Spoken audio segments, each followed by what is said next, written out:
रहमान रहीम। कराची का कश्मीर ताईं, किंजर खां कारोंजर ताईं, डे पर डे जिते जिते भी पीटीवी नेशनल ॾिसण वारा आहिनि उन्हनि सभिनी खे सायरा अली ख़ान जो सिक भरो सलाम। हर कुंड कुड़च में जिते जिते भी असांखे ॾिठो वञे थो उन्हनि खे बि सिक भरो सलाम। जी नाज़रीन, जीअं त तव्हांखे ख़बर आहे त हर सूमर खां ख़मीस ताईं असां तव्हां सां हूंदा आहियूं लाइव। छो जे असां चाहींदा आहियूं तव्हां सां कचहरी, तव्हांजी ॿुधण पंहिंजी ॿुधाइण।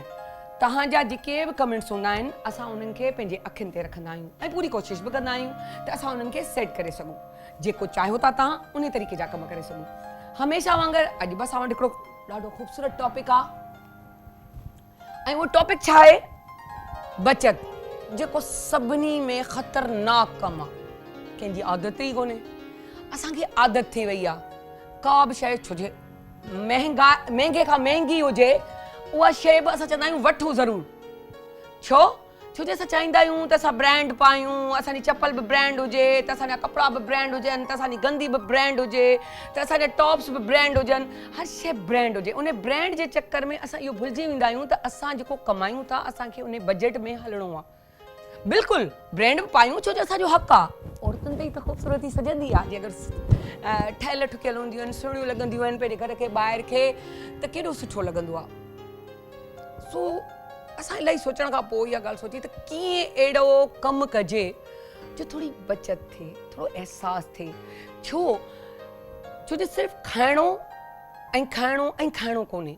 बचत इन लाइ ज़रूरी आहे, अलाह न करे को अहिड़े हालात अची था वञनि। छो जो ॾिसो न, अगरि तव्हां उधार बि कंहिंखां घुरो था त तव्हांखे फ़ोन करिणो थो पवे ऐं तव्हांखे उन्हनि खे चइणो बि थो पवे त भई मूंखे उधार ॾेई, केरु ॾे न ॾे, कंहिं वटि हुजे न हुजे, इहो सभु हिकिड़ो नसीब जी ॻाल्हि आहे। पर अगरि पंहिंजे चवंदा आहिनि पंहिंजे में हथु पराए में अखि, इहा ॾाढी सुठी सिंधीअ जी कहावत आहे। सो कोशिशि कयो त अगरि हिकिड़ो 100 रुपया आहे न, वधीक न, हुन मां 5 रुपया बि कढी रखो। जॾहिं तव्हां 5 रुपया कढी रखंदा न त पोइ उन में वरी छा थींदो जो तव्हां 5 खां 10, 10 खां 15, 15 खां 20, 20 खां 25 ऐं पोइ ईअं 50 ताईं, यानी कि अधो अधु बचाईंदा रहंदो। पर इहा आदत कीअं ठहंदी? नंढपण खां ॿारनि खे आदत विझो त ही तुंहिंजी पॉकेट मनी आहे, तूं खा, हिन मां तूं वञी ख़र्च करे अचु। बाक़ी जेके ॿिया पैसा पुट बचनि था या केरु तव्हांखे ख़र्ची थो ॾे, उनखे छा कर, गुंदड़ी हिकिड़ी, पाण सिंधी में चवंदा आहियूं गुंदड़ी, उहा गुंदड़ी वठी ॾियो। गुंदड़ी न आहे त डॿो, उन में थोरो छुरी ऐं उन सां ढकण हणंदो त हिकिड़ो लाइन ठही वेंदी, उन में आराम सां पैसा पइजी सघनि था। उहो ॾेई छॾियो, ॿार खे हिकिड़ी चाह पैदा थींदी जमा करण जी। ऐं वरी उनखे तक़रीबन महीनो 2 महीना थियनि त टोड़े ॾेखारियो त ॾिस केॾा थी विया आहिनि, हाणे पाण गुंदड़ी वॾी था वठूं, हाणे पाण वॾी वठी आया आहियूं, हीअ पंहिंजी पाण खे भरियल पियो लॻे डॿो या उहा गुंदड़ी, हाणे पाण खे थोरी वॾी शइ करणु खपे। पोइ हुन में सेविंग जी आदत थींदी ऐं इहा सेविंग जी आदत पोइ अॻियां हली तव्हांजी बचत में अची वेंदी।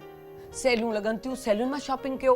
ॾिसो, उहा ई शइ अगरि असांखे हिकिड़ी शर्ट 5000 में मिले थी, 3000 में मिले थी, 2000 में मिले थी, त सोचो हाफ क़ीमत में घणे आहे? 1000 रुपए वारी बि और 2000 वारी बि 1000 रुपए में। यार त केॾी बचत आहे। अच्छा, उन जे अलावा सेविंग हिकिड़ी ॿी बि शइ आहे, बाज़ारि त नज़र कोन ईंदो आहे सेविंग माना पैसा सेविंग इहा न आहे। सेविंग आहे तव्हांजी पढ़ाई लिखाई, माइटनि जो ॿारनि ते तवजो। हू जेको पंहिंजे माइटनि खां वठंदा आया आहिनि उहो अॼु रिटर्न जो टाइम आहे। कीअं? पंहिंजे ॿारनि जे ज़रिए बि ऐं पंहिंजे माउ पीउ जेके वॾा थी विया आहिनि उन्हनि जी केयर। मूं हिकिड़ी ॻाल्हि हिकिड़ी दोस्त जे वाता ॿुधी त उन चयईं त मूं जेको आहे यार आऊं हिकु जॉब न 2 जॉब कंदी आहियां। मूं चयोमांसि छो यार तूं 2 जॉब कयो? चई छा मसइलो आहे जो मुंहिंजो घर जो मसइलो त पंहिंजी जॻह ते आहे ई आहे, पर मुंहिंजे माउ पीउनि जो बि मसइलो आहे। मूं चयो तुंहिंजा माउ पीउ त डेथ थी वई आहे। चई मुंहिंजा जेके ससु सहुरा आहिनि न, लाज़मी ॻाल्हि आहे असांखे, मुंहिंजे मुड़ुस खे उनखे घर हलाइणो आहे, असां हिकिड़ी मां पइजी नथा सघूं ऐं एतिरियूं पघारूं प्राइवेट में एॾियूं सुठियूं बि कोन्हनि। पोइ आउं सुबुह जो उते कंदी आहियां, शाम जो हिते कंदी आहियां, ईअं ई मुंहिंजो मुड़ुस कंदो आहे। पोइ असां पंहिंजे ॿारनि जी थोरो पढ़ाई ते बि ख़र्चु कंदा आहियूं, थोरी सेविंग बि कंदा आहियूं ऐं उन खां पोइ असां पंहिंजे ससु सहुरे खे बि अफोर्ड कंदा आहियूं। छो जो सॼी ज़िंदगी हुन मुंहिंजे मुड़ुस खे पढ़ायो लिखायो, अॼु इन क़ाबिल कयो आहे न जो अगरि हू 2 नौकरियूं बि थो करे त इन टैलेंट ते थो करे त हू पढ़ियल लिखियल आहे। बाज़ औक़ात ईअं थींदो आहे जेको असांखे न आहे मिलंदो, पर असां चवंदा आहियूं त हाणे असां पाण खां वधीक, छो जो जेकी शइ तव्हां वटि हूंदी आहे तव्हां ॿिए खे ॾींदा आहियो, तव्हां में ॿिए में ट्रांसफर थींदी आहे, त उहा जीअं जीअं तव्हांजी तरक़ी हूंदी आहे साम्हूं वारे जी ऑटोमेटिकली तरक़ी थींदी रहंदी आहे, पोइ उहा तव्हांजे ॿारनि में उहा वधीक तरक़ीअ जे हिसाब सां ईंदी आहे। सो हमेशह ज़हन ठाहे छॾियो त बचति ईअं ई थींदी जीअं का शयूं था वठो त संभाले सोचे वठो। जीअं मिर्च मसालो मुंहुं में नथा वठंदा आहियूं असांजो 3 महीना हली वेंदो आहे, पर ॿी शइ कोन हलंदी आहे, छो जे लाइ ताज़ी हूंदी आहे, ताज़ी खाइबी आहे। सो बहरहाल इन बचति ते जेके बि असांजा महिमान हूंदा असां थोरो उन्हनि सां बि ॻाल्हाईंदासीं, पंहिंजी दोस्त सां बि ॻाल्हाईंदासीं। सो आउं सॾियां थी पंहिंजी दोस्त खे, सो साइमा इरफान, अचो अची थोरा सने थियण जा राज़ अञा वधीक ॿुधायो। सो ॾिसिजो, ॿुधिजो ऐं पंहिंजो छा कंदो, अमल कंदो। जी साइमा, माइक तव्हां रहिजी वियो। ओके, अचो अचो अचो अचो अचो वियो ऐं ॿुधायो अॼु छा था ॿुधायो। अस्सलाम वालेकुम। सबसे वालेकुम सलाम। ठीक है, ॾाढी फर्स्ट क्लास, ॾाढी ज़बरदस्त। अॼु वरी वरी इत्तेफ़ाक़ ॾिस कारो ई, हाँ, बहुत अच्छा लग रहा है। माना मैचिंग पिया कयूं अॼुकल्ह कुदरती, माशाल्लाह से स्टाइल चेंज अरे वाह अच्छा लग रहा है। अच्छा, आज मैं बता रही हूँ आपका लोअर पार्ट का हमने कल डिस्कस किया था कि लोअर पार्ट बहुत टफ है, लेकिन कई ख़वातीन ऐसी होती हैं उनको ये, हाँ, नीचे वाला पार्ट का कल हमने एक्सरसाइज बताई थी। आज मैं आपको जो है आपकी आर्म्स की, अच्छा ठीक है, आपकी आर्म्स की, ये आपके आर्म्स की और आपकी ये बैक की, ये जो है, हाँ, क्योंकि जब भी कोई अच्छे कपड़े आप पहनते हैं तो आप होता है कि तो ये जो है चीज जो है ये आप देखें कि कोई ऐसा ड्रेस होता है, वैसे तो आप बड़े हसीन लुक आ रहा है आपका, लेकिन यहाँ से आपका बहुत ज्यादा हैवी लुक आ रहा है। अच्छा, ड्रेस हुई है स्मार्ट लुक वाली, हुई बाहों स्लीव जेके थोड़े घट वाली हुई है, बिल्कुल बिल्कुल। तो उसमें क्या होता है कि आप जो है वो स्लीक लुक नहीं आता, अच्छा आप नहीं दिखते हैं। यहाँ से आप थोड़े हेल्दी लगते हैं और बाकी तो और इतना मसला नहीं होता। कई लोगों की ख़वातीन की सिर्फ ये चीज हैवी होती है और वो उसकी वजह से पिक्चर्स में इतना बुरा लुक आता है, नीचे वाला हिस्सा। हाँ, तो ये चीज है, आज उसके बारे में बताऊंगी और वो इतनी इफेक्टिव है। वही बात है कि आप जितनी इसकी प्रैक्टिस करेंगे उतना इसका ज्यादा आपका असर होगा। तो कोशिश करें कि इसको रेगुलर वे में इसको आप जो है इसको कंटिन्यू मेरे साथ, मैं जो बताती हूँ उसको मेरे साथ करें, तो आपको और ज्यादा जो है आपको ज्यादा इफेक्ट देगा ये चीज। तो कहती हैं तो मैं अभी बता देती हूँ। हाँ, और बिल्कुल। उसके साथ साथ मैं ये बता दूँ, वही बात है रोज रोज हम बताते हैं कि आप अपनी बैक को स्ट्रेट रखिए, अपनी टमी को फुल टाइट रखिए और अपनी गर्दन को भी थोड़ा सा ऊपर कर करके। वैसे टीचर मैं कसम से पूरी कोशिश करती हूँ करके बैठूं। हाँ, बहुत अच्छी बात है। और देखिए आपको खुद कॉन्फिडेंस आता है, ये इस तरह से बैठने से भी एक अच्छा लुक आता है, कॉन्फिडेंस आता है। बिल्कुल, आप इस तरह स्मार्ट खूबसूरत, बिल्कुल बैठने से आपको खुद अंदाजा होगा कि आप सामने वाले को बहुत अच्छा लगता है, इंप्रेशन अच्छा पड़ता है और आपको खुद बहुत अच्छा लगता है। और जब आप बिल्कुल डाउन होते हैं तो समझो आपकी एनर्जी भी डाउन होती है, आप सीधे बैठे हुए होते हैं तो आप खुद फील करती हैं। सन्नो माण्हू हूंदो आहे त उनखे बि ईअं लॻंदो आहे त उहो ॾाढो ख़ूबसूरत हसीन आहे, बिल्कुल ऐसे ही। उन जगह ते थुलो हूंदो आहे त उम्र खां बि वॾो लॻंदो आहे, ऐं पंहिंजो पाण खे डाउन बि फील कंदो आहे। बिल्कुल, लेकिन ऐसी ड्रेसेस चूज करें जो थोड़े से हेल्दी लोग हैं, डार्क कलर यूज करें, उससे काफी अच्छा स्लीक लुक आता है और बैठने में भी, देखने में भी आप जो है ना सामने वाले को भी अच्छा लगता है, आपको खुद भी अच्छा लगता है। अच्छा, हिकिड़ी शइ ॿी बताऊं शेयर कंदसि। असां बाज़ औक़ात फैशन जे हिसाब में चाहींदा आहियूं त कुझु बि पिया पायूं, पर ईअं कोन्हे। जेको तव्हां ते ड्रेसिंग सूट थी करे न, तव्हां उन खे कंटिन्यूअसली हलायो। बिल्कुल, बहुत अच्छी बात की। बिल्कुल ऐसे ही। इहो त कोन्हे त जेकी शइ तव्हां ते ठहे ज़रूरी आहे मूं ते ठहे, जेकी मूं ते थी ठहे ज़रूरी कोन्हे त तव्हां ते ठहे। इहो फैक्ट आहे, तव्हांजो स्ट्रक्चर कहिड़ो आहे, तव्हांजो फिगर कहिड़ो आहे, तव्हां ते सूट छा थो करे, तव्हां ते कलर्स कहिड़ा था सूट कनि। कोशिश कयो तो उहे कलर पाईंदा कयो, इन हुन में न वेंदा कयो त हिन ई पातो त मूंखे बि उहो ई शइ लाज़िम आहे। बिल्कुल, तव्हां भले फैशनेबल लॻो पर ग्रेसफुल त लॻो, तव्हां ते उहा ड्रेसिंग त सुठी लॻे, अट्रैक्टिव त लॻे, केरु इहो त न चए यार छा पियो लॻे, इन सां हशर छा आहे, इन सां जुट कई गई आहे। बिल्कुल सही कहा आपने, क्योंकि जब आप सामने वाला आपको देखता है ना तो आपने बेशक किसी और की कॉपी की होती है और आप कैरी नहीं अच्छे कर सकते हो। इतना महंगा सूट पहना है दूसरे को देख के, ब्रांडेड सूट पहना हुआ है, लेकिन आप अच्छे नहीं लगे, क्या फायदा।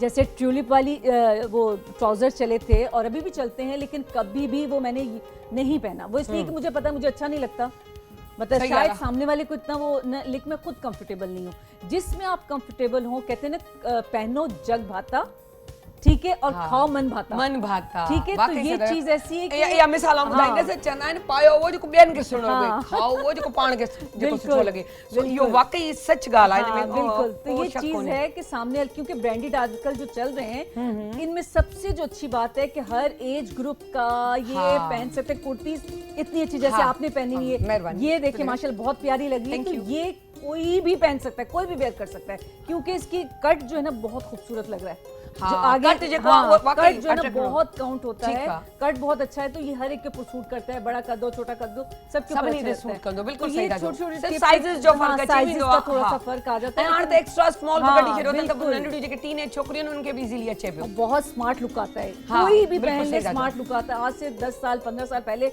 अगर कोई यही चीज पहने कहेंगे यार ये क्या, एज देखो और इसके इसने क्या पहना मुंहिंजे हुआ ख्याल है। सां हाणे असांखे हाँ। ॿुधाईंदो। जी, जी। छो जो असांजा ॿिया महिमान वला में हाँ, हाँ, बिल्कुल, बिल्कुल, त इलाही बिल्कुल। सारा आहिनि। सो कोशिशि त कंदा आहियूं सभिनी सां ॻाल्हायूं, पर उन सां गॾु जेसिताईं पंहिंजो सामान जो करे तेसिताईं असांखे हिकिड़ी नंढड़ी पंहिंजी टिप थी ॾेई छॾियां। त यादि रखो, ज़रूरी कोन्हे ॿिए खे ॾिसी चवंदा आहिनि परायो महल ॾिसी पंहिंजो झोपड़ो कोन ठाहिबो आहे। जेको तव्हां आहियो तव्हां उहो ई रहो, तव्हां उहो ई रहंदा त कामयाबु रहंदा। हमेशह ॿिए जी नकल कंदा त नाकाम थी वेंदा। तव्हां ईज़ीली हिकिड़ो छा कयो, हिकिड़ी कारो ट्राउज़र आहे, शलवार आहे, हिन त ट्राउज़र बि हले पियो, शलवार कारी अच्छी स्किन या मैरून कलर बि घणो थो हले, इहे 4 शलवारूं 4 गंदियूं इहे तव्हां रखी छॾियो। यकीन कयो सेल लॻे हिकिड़ी 6 कुर्तियूं वठी छॾियो, ईज़ीली 6 कुर्तियूं 12 कुर्तियूं तव्हांजो सॼो साल तव्हांखे कवर करे वेंदियूं आहिनि। छो जे तव्हां उहा रिपीट न कयो। अगरि डेली तव्हां हाउस गर्ल आहियो, तो पंहिंजो हाउस छो चवंदा आहिनि ऑफिस जी गर्ल आहियो, त तव्हां डेली वञो पिया, डेली नई शर्ट पायो, डेली पायो, त उहो रूटीन चेंज थींदी रहंदी। वरी उहो हफ़्तो गुज़रंदो, मथे हफ़्ते नई अची वेंदी। उहे ई साॻियूं रिपीट थींदियूं रहंदियूं अलॻि अलॻि अंदाज़ सां, त तव्हांजी ख़ूबसूरती में बि निखार ईंदो ऐं लॻंदो कोन त साॻियूं पातियूं था। मूं ईअं माण्हुनि खे कंदे ॾिठो आहे, वाकई सुठो थो लॻे। मूं कोशिशि बि कई आहे त पाण बि कयां, वाकई फ़र्क़ु थो हले। ऐं उहो सालो ई साल, हिकिड़े साल तव्हांजो 12 शर्टूं बिल्कुलु परफेक्ट आहिनि। छो त ॾिसो न, तव्हां वटि जेको हूंदो पंहिंजे बजट में हलंदो। ऐं वॾी ॻाल्हि त तव्हांखे पाइण जो तरीक़ो हुजो, पायो था घुमी फिरी अचो, लाहे छॾियो, हैंग कयो, हिकदमि वॉश न कयो उनखे, घटि में घटि 2 दफ़ा पाए 3 दफ़ा पाए पोइ वॉश कयो।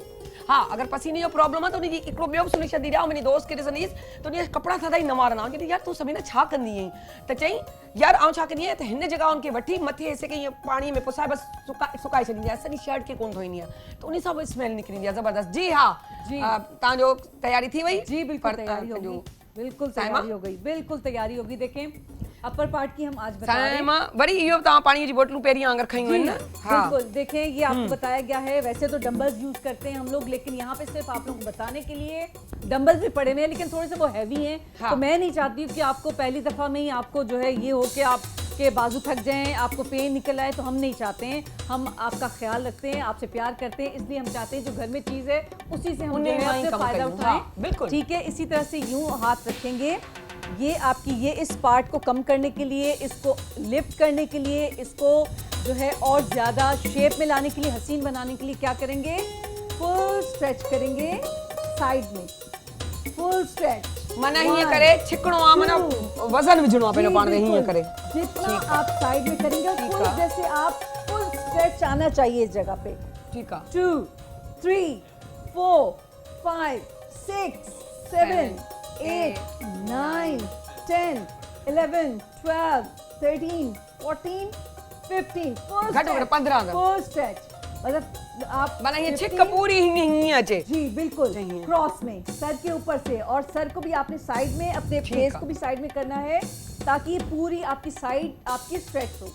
ठीक है, सिर्फ आपकी आर्म स्ट्रेच ना हो, आपकी पूरी ये स्ट्रेचिंग आपकी पूरी साइड में हो, आपके लव हैंडल्स, आपकी ये पूरी साइड आपकी कवर होगी। किस तरह से फुल स्ट्रेच कीजिए, और टमी अपना फुल टाइट रखिए, बैक को भी फुल स्ट्रेट रखिए, और कोशिश करें कि अपनी बॉडी को स्टिफ नहीं करना है, रिलैक्स रखना है, लेकिन अलर्ट रहना है। ठीक है, इसी तरह से 1 2 माना तव्हांजी जेकी चेल आहे उहा हीअं बिल्कुल स्ट्रेट हुजे, सिधी हुजे हीअं, बिल्कुल जीअं वेहंदा आहियूं। जी, और बस सर आपका साइड में होना चाहिए। देखिए सर अच्छा, है, मथो गर्दन हीअं है, साइड में कजे, जी हीअं थे, गर्दन और थोड़ी सी कमर भी ठीक है। हो जाएगी, लेकिन स्ट्रेट रखिएगा। ठीक है, ठीक है, इस तरह से इसको भी 15 टाइम आपने जो है काउंट करके स्टार्ट करना है, और आपका दिल है कितना आप इसको। अच्छा, 15 दफा हीअं ही करणो आहे, जी, वरी वापस हीअं करे बस हाँ, पढ़ी छॾो। और इसके साथ आपने सामने किया, ठीक है। हमने ये पहले साइड में किया, देखो साइड वालों फ्रंट से करते हुए ठीक क्रॉस में लेके जाना इस तरह से। सही है। ठीक है, क्रॉस में ये वेरिएशंस हैं इसकी। ठीक है, इसको भी वही 15 टाइम से स्टार्ट करना है, 15 टाइम काउंट करेंगे इस तरह से, इससे स्टार्ट करना है आपको, और आप इसको, इसका ड्यूरेशन आप बढ़ाते जाएंगे, टाइम इसका आप बढ़ाते माना जाएंगे। टाइमिंग वधंदो वेंदो, इसका टाइम आप बढ़ाते जाएंगे इसी तरह से। अच्छा तहां रोज कंदो जो साइमा तो तहां जो जिस्म या तहां के पाण बुधाईंदी हाने इनके तहां वधिक करे सगो था, जी वो तीए तीए ही तहां जो वधिक थींदो रहंदो ऐं तहां के टाइमिंग वधंदो वेंदो पाणी। बिल्कुल, इसलिए अच्छा जेतिरो तहां जो जिस्म बर्दाश्त करे, वो मुनो कलाक जेको थी सके। जैसे आप जितना करेंगे उतनी आपकी फ्लेक्सिबिलिटी बढ़ेगी और आप और बेहतर तरीके से कर माना सकते हैं। जिम्नास्टिक वालो जिस्म थींदो रहंदो। बिल्कुल बिल्कुल, और जिन लोगों की बॉडी फ्लेक्सिबल होती है, यकीन करें उनको बीमारियां बहुत कम लगती हैं, जॉइंट्स के पेन बहुत कम होते हैं। ठीक है, इसी तरह से हमने ये साइड में किया था, अब इसको भी हम फ्रंट से करेंगे इस तरह से, क्रॉस में लेके जाएंगे। तो आप खुद फील करेंगे कि करने वाले, और फेस को भी कोशिश करें ऊपर रखें। अच्छा कंध मथे हो जाए ताकि चिन जे किया तांजी डबल न थी को वने। हमने इस ये साइड में जब किया था तो हमने क्या किया था, इस तरह साइड में किया था इस तरह से। ठीक है, ये किया था। अब जब हम करेंगे फ्रंट से इस तरह से क्रॉस में करेंगे तो कोशिश करें इस तरह से हो, फेस ऊपर हो। जितना फेस ऊपर रखेंगे उतना आपका फेस लिफ्ट होगा, उतने आप और हसीन होते जो मथे जाएंगे। चेंदो ना तो आदमी एक जी, लुक ही बिल्कुल, दो। हाँ फेस लिफ्ट होगा आपका, तो आपको खुद फील होगा। और ये तो रेपिटेशन आप जितना इसको करेंगे, जितनी प्रैक्टिस में रखेंगे, आपको उतना फायदा होगा। ठीक है, इसके साथ देखिए, इसके साथ साथ ये अपर पार्ट की हम करवा रहे हैं ना, तो ये बैक साइड, ये जो है गर्दन के कंडो नीचे, पुट्ठे जो ही जो कंडो पे छोड़ी गर्दन के नीचे जो है एक अलग से इतना एक छोटी सी पहाड़ी टाइप बनी हुई है। हाँ हाँ हड्डो जो कहते हैं तो बिल्कुल उभरी हुई जगह होती है, तो कोशिश करें कि उसको किस तरह से हम जो है डील कर सकते हैं। इसको ऐसे नहीं छोड़िएगा, क्योंकि सामने वाले को, हमें तो खुद से पता नहीं चलता लेकिन सामने वाले को बहुत बुरा लगता है। हाँ ठीक है, हम जब अगर बैठे सही हुए था, होते हैं, हाँ जो तो पुट्ठ पीछे निकल जो होंगे नजर खराब आती है, लगेगा। वो लोग फिर वो जब गोल हाँ। गला नहीं पहन सकते हैं, बहुत बुरे लगते हैं उनको। फिर क्या मजबूर करना पड़ता है, हाई नेक कॉलर गलवा वाले पहनना हाई नेक पड़ता, पहनने हाँ। बैठते हैं। ठीक तो है। क्यों हम हर चीज पहने, गोल गला पहने, वी पहने, हर देखो टाइप सुनो का लगे गला तो हाँ पहने, इसलिए वो छुपाने के लिए पहनते हैं। इलाही मानू ये करना है। तो हमें नहीं छुपाना है, हाँ। हमें दिखाना है कि हमारी गर्दन बिल्कुल सही नॉर्मल है। तो उसके लिए क्या करेंगे, ये इंटरलॉक करेंगे। ठीक आप है भी कर सकते हैं, ठीक है इंटरलॉक करेंगे, इसको फुल स्ट्रेच करते हुए ऊपर लेके जाएंगे। ओहो। और ये अपनी 2 फिंगर, ये जो है छोटी वाली आंगुरी है, नंडी वाली, ठीक है। छोटी वाली फिंगर्स ठीक है, है, इनको हमने टच करना है। कैसे? वाह वाह। और टच करते हुए हमने इनको ऊपर देखना है। इनको देखेंगे ऊपर करते हुए तो आप अखियों दानियों ने चीचे थे हो जी, जनी बिल्कुल, ओह आपकी ठीक है। आंखें जो है इसके ऊपर होंगी, तो आप देखिएगा आपका ये किस तरह से कम होगा। ठीक है। एक हफ्ते के अंदर, एक हफ्ते से पहले आपके ये बाकायदे फर्क पइजी वेंदो। जी बिल्कुल, यार जबरदस्त। Full stretch. बस यो मुंजी भेण के फोन करे अजी थी बुधाया प्रोग्राम खत्म थे जो नी थोड़ो पुठा निकल चले यार वाह जी तो जला टिप मिली भाई हां तू गोल गला पाए सकी थी। बिल्कुल बिल्कुल, और देखें जबरदस्त। जितना आप वाओ। इसको करेंगे प्रैक्टिस में, अच्छा इनमें एज जो एकड़ो लिमिट आहे या विदाउट एज केडी एज? हाँ, किसी भी एज में कर सकते हैं। योगा मना सा में- जना नंढड़ा करे सकन था। बिल्कुल, बच्चियां भी कर बार सकती करे हैं, सकन। यंग गर्ल्स भी कर Thank सकती हैं। you. ठीक है, तो इसमें कोई एज जो है लिमिट नहीं है। 5 साल से लेके, बल्कि इससे छोटे भी आजकल कर रहे हैं, 5 साल से लेके 90 ईयर्स तक और मरते दम तक कर सकते हैं। वाह, जिनको वाह, अल्लाह वाह, ताला ने जबरदस्त, जिंदगी बढ़िया, दी है, जैतरी जिंदगी थी उसको दी है, और उसको हम कंधा रहे, repetition जो बिल्कुल, है, बिल्कुल, हम बिल्कुल। कर सकते हैं। जितना आप इसको एक्सरसाइज में शामिल रखेंगे, अपनी बॉडी को एक्टिव रखेंगे, आप उतने जो है फिट रहेंगे। ठीक है, जबरदस्त। इसी तरह से हम, ये तो हमने किया। ठीक है, इसी तरह से हमने गर्दन को अपनी सुराईदार तो करना ही है, जाहिर सी बात है, ये भी हमारा अपर पार्ट है। तो इसी तरह से हमारी पीछे वाली गर्दन तो कम हो जाएगी। क्या फायदा जब हमारी ये गर्दन ही पूरी मोटी होगी, तो वो और ज्यादा बुरी लगेगी। ठीक है, तो इसके लिए भी क्या करेंगे, दोनों हाथ दोबारा से हमने ऊपर किए। ठीक है। ये हमने अपने दोनों आंखों को यहाँ पे रखा, हमने यहाँ देखा। हां चीचो ठीक है, अपने चीचे फिंगर को मिलाए देखा, वरी चीचे मथे करे यो वरी हेड और पोजीशन। हमने इसको फुल स्ट्रेच करते हुए ऐसे वाह कर वाह लिया। वही तरीको जी पानी में कयो होसी। ठीक, वाह वाह। ठीक है, फुल स्ट्रेच करते हुए हमने इसको अच्छा नाज़िर साइड में लेके। तां ॾिसंदा आहियो त असां रोज़ तव्हांखे डेली था ॾेखारियूं, अगर नथा करे सघो त तव्हां असां सां गॾु लाइव करे सघो था बिल्कुल, इज़ीली। बिल्कुल, है ना, छो बिल्कुल, ते और तरीक़े सां easy साइमा सम्झाए जी। पई, वो स्लो पई सम्झाए, छो त असां कचहरी में पिया कयूं, तव्हांखे सम्झायूं पिया, त तव्हांखे उहो टाइम मिली थो वञे उहा प्रैक्टिस करण में। बिल्कुल, और इसी तरह से फिर दूसरी साइड, एक साइड नहीं करना हमने, दूसरी साइड भी, ताकि दोनों साइड हमारी बराबर हो सके। ठीक है, इस तरह से। वाह वाह, ये इसकी वेरिएशन, ये सेकंड इसका स्टेप है। और इसका थर्ड स्टेप क्या है, यही सेम पोजीशन।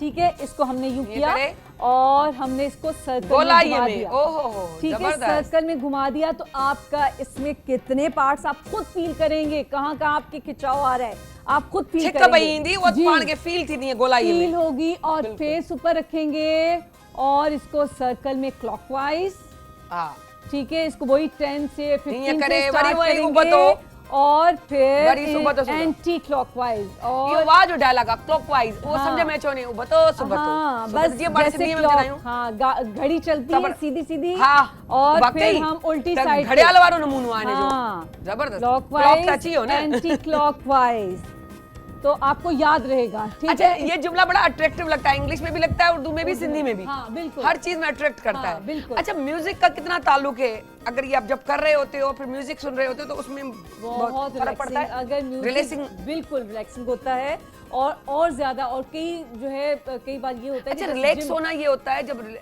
रिलैक्स हो जाता है बंदा तो एक थोड़ा डाउन हो जाता है और फिर मजा आ रहा होता है। मजा आ रहा होता है। तो एक रिलैक्सिंग वो होता है, एक मेंटली रिलैक्सेशन होती है कि आप जब आप वर्कआउट कर लेते हैं उसके बाद हम मेडिटेशन करवाते हैं।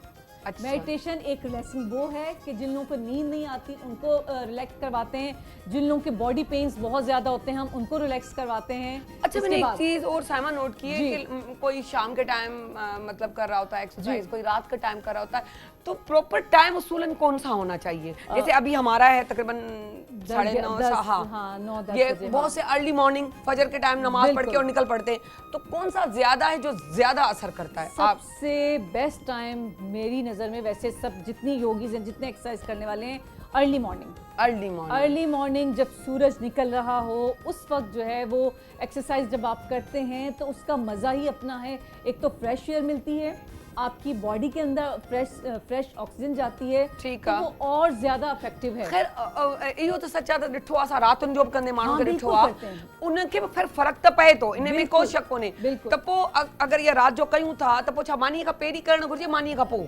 अच्छा, मैं जैसे इसका जवाब में दे दूं कि जैसे अर्ली मॉर्निंग हम करते तो हैं, ठीक है, उसका इफेक्ट अपनी जगह बहुत अच्छा है, लेकिन जिन लोगों के पास टाइम नहीं है, बेचारे दिन के किसी टाइम पे भी कर सकते हैं, लेकिन खाने का और एक्सरसाइज का इतना ताल्लुक है कि जैसे आप एक्सरसाइज जब करने से 1 से 1.5 घंटा उसका गैप होना चाहिए।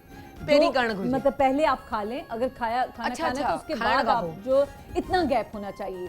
असल मानी खाने जो टाइम पे त मगरिब खां पोइ आराम सां इजीली मानी खाई अध कलाक रिलैक्स थियो ऐं पोइ वॉक ते या जेको भी ता करो ता एक्सरसाइज करे ऐं वरी पोइ वापस अची। नहीं, रात को कोशिश करें कि आप खाने के बाद एक्सरसाइज नहीं। अच्छा, रात जो मानी खां पोइ न खाना खपे? रात को नहीं, आप बस आप दोपहर में जैसे आप अमूमन मानू दिसो मानी खाई पोइ वॉक ते निकरियो वने, वॉक करें, वॉक एक्सरसाइज ना करें, क्योंकि ये हदीस भी है कि जब आप खाना खाएं रात का खास तौर पे चहलकदमी 40 कदम चलें, उससे आपका खाना हजम होगा और आपकी बॉडी में वो सही डाइजेस्ट होगा। अगर आप एक्सरसाइज करेंगे फौरन, क्योंकि हमारी वो डाइजेस्ट सिस्टम जो है वो डाइजेस्ट कर रहा होता है ना, वो सिस्टम चल रहा होता है।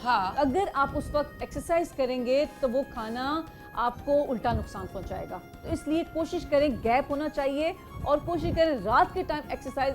आजकल तो करते हैं, लेकिन हम लोग कोशिश करते हैं कि दिन में करें, दिन में किसी टाइम या मगरिब के फौरन बाद खाना जल्दी करे छजे। अच्छा, बियो अमूमन पाण सा एक्सरसाइज करना आयु या वॉक करना आयु पोइ जी एकदम पानी पींदा आयु। अमूमन हेडो ता मेहनत करे आयो एकदम पानी त छा यो सही है? पानी आप कितनी देर में पीना? पानी 10 मिनट 15 मिनट के बाद पिए, लेकिन नॉर्मल पानी, पानी तो नॉर्मल पीना खपे, नहीं पिए। और यकीन करें, मैं एक बड़ी मजे की टिप है, बल्कि अगर कोई एक्सरसाइज कर रहा है या कोई वॉक करके आ रहा है तो जो आप खाएंगे 10 मिनट 15 मिनट के बाद जो खाएंगे जो पिएंगे वो आपकी बॉडी पे असर करेगा। अच्छा, चवंदा आहिनि साइमा पाण मानी खाईंदा आहियूं त चवंदा आहियूं पानी पहिरीं पी वठो त ताकि पेट में थोड़ी घटि जगह थिए ताकि मानी खाइजे। अच्छा, वरी ईअं ई हूंदो आहे ग्रीन टी। हाँ, त इलाही माण्हू चवंदा आहिनि ग्रीन टी पी पोइ एक्सरसाइज कयो त थोड़ो अञा वार्म अप थी चुको हूंदो आहे, जिस्म गरम थी चुको हूंदो आहे, इहो सच आहे? बिल्कुल, आपकी मतलब मैं कहती हूँ कि आप जो है जैसे मैंने बताया ना आपको कि एक्सरसाइज के बाद जो आप खाएंगे पिएंगे उसका असर होगा। ठीक है। तो आप जब आप उसका गर्म पानी पिएंगे या आप ग्रीन टी पिएंगे, उसका जल्दी आपको बॉडी का असर होगा। जिन लोगों को जल्दी वेट कम करना है वो उसको जल्दी डाइजेस्ट आपका बेहतर करेगा, आपकी बॉडी को डिटॉक्सिफाई करेगा ये ग्रीन टी।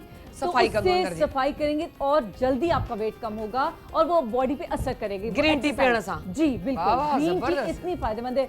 मेरी क्लास होती थी, मैं क्या करती थी कि मैं हर एक्सरसाइज के बाद, मतलब जब भी क्लास हमारी खत्म होती थी, मैं उनके लिए रखती थी, बोलती थी कि आप ग्रीन टी पीजिए, ताकि मैं खुद उनको देखूं कि वो ग्रीन टी पी भी रही है। कई लोग तो कहते नहीं हमने पी और वो नहीं पीते थे, तो हाँ, असर नहीं होता था। हाँ, तो वो पीनी चाहिए, इसके बहुत फायदे हैं। हाँ, लेकिन जो लोग ग्रीन टी पीते हैं उनको पानी ज्यादा पीना चाहिए।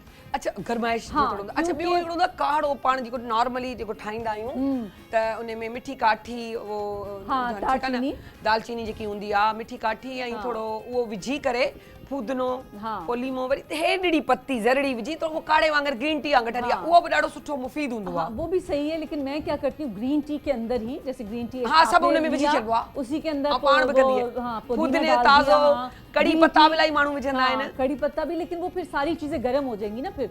तो गर्मी हमने क्यों ऑलरेडी ग्रीन टी गर्म है, तो कोशिश करें उसमें पुदीना डाल दें, ठीक है, थोड़ा सा आप अदरक डाल दें और एक चुटकी और सौंफ डाल दें। अरे वाह, सौंफ आऊं कौन विझनी है, क्योंकि ऐसी चीज है कि वो आपकी जो ग्रीन टी है उसको, जो गर्मी है उसको बैलेंस कर देगी। वाह वाह, ठंडी यार होती है ना। ॻाल्हि ॿुधो त हाणे तव्हां चयो त गरमाइश जी ॻाल्हि आहे, त ॾींहं में घटि घणा मगा पियणु खपे? छो त इलाही माण्हुनि खे मूं ॾिठो आहे घणा था पियनि इहो ग्रीन टी। ये गलत है, क्योंकि दो, अभी जैसे मौसम गर्म है, इसमें एक पिए, ॾींहं में हिकिड़ो दफ़ा, दिन में एक पी ले, अगर दो भी पी लेंगे चलेगा, ठीक है। थकान मिले शाम में, सुबह में भी 11 बजे। कोशिश करें कि जो है नॉर्मल करके पिए, गरम ग्रीन टी नहीं पिए। अच्छा, ये भी बहुत काउंट होती है कि क्योंकि वो ऑलरेडी गरम होती है, तो जब गरम पिएंगे, अमूमन माण्हू ना मगो रखियो ही जदा दी यार चाय तो बिजली मुंह पी छड़ी, अरे तो वो ग्रीन टी खास तौर से कोशिश करें नॉर्मल करके, गुनगुनी करके पिए, गरम नहीं पिए, उसका नुकसान भी होता है। और पानी का इंटेक ज्यादा रखें, जो लोग ग्रीन टी पीते हैं पानी का इंटेक ज़्यादा रखें,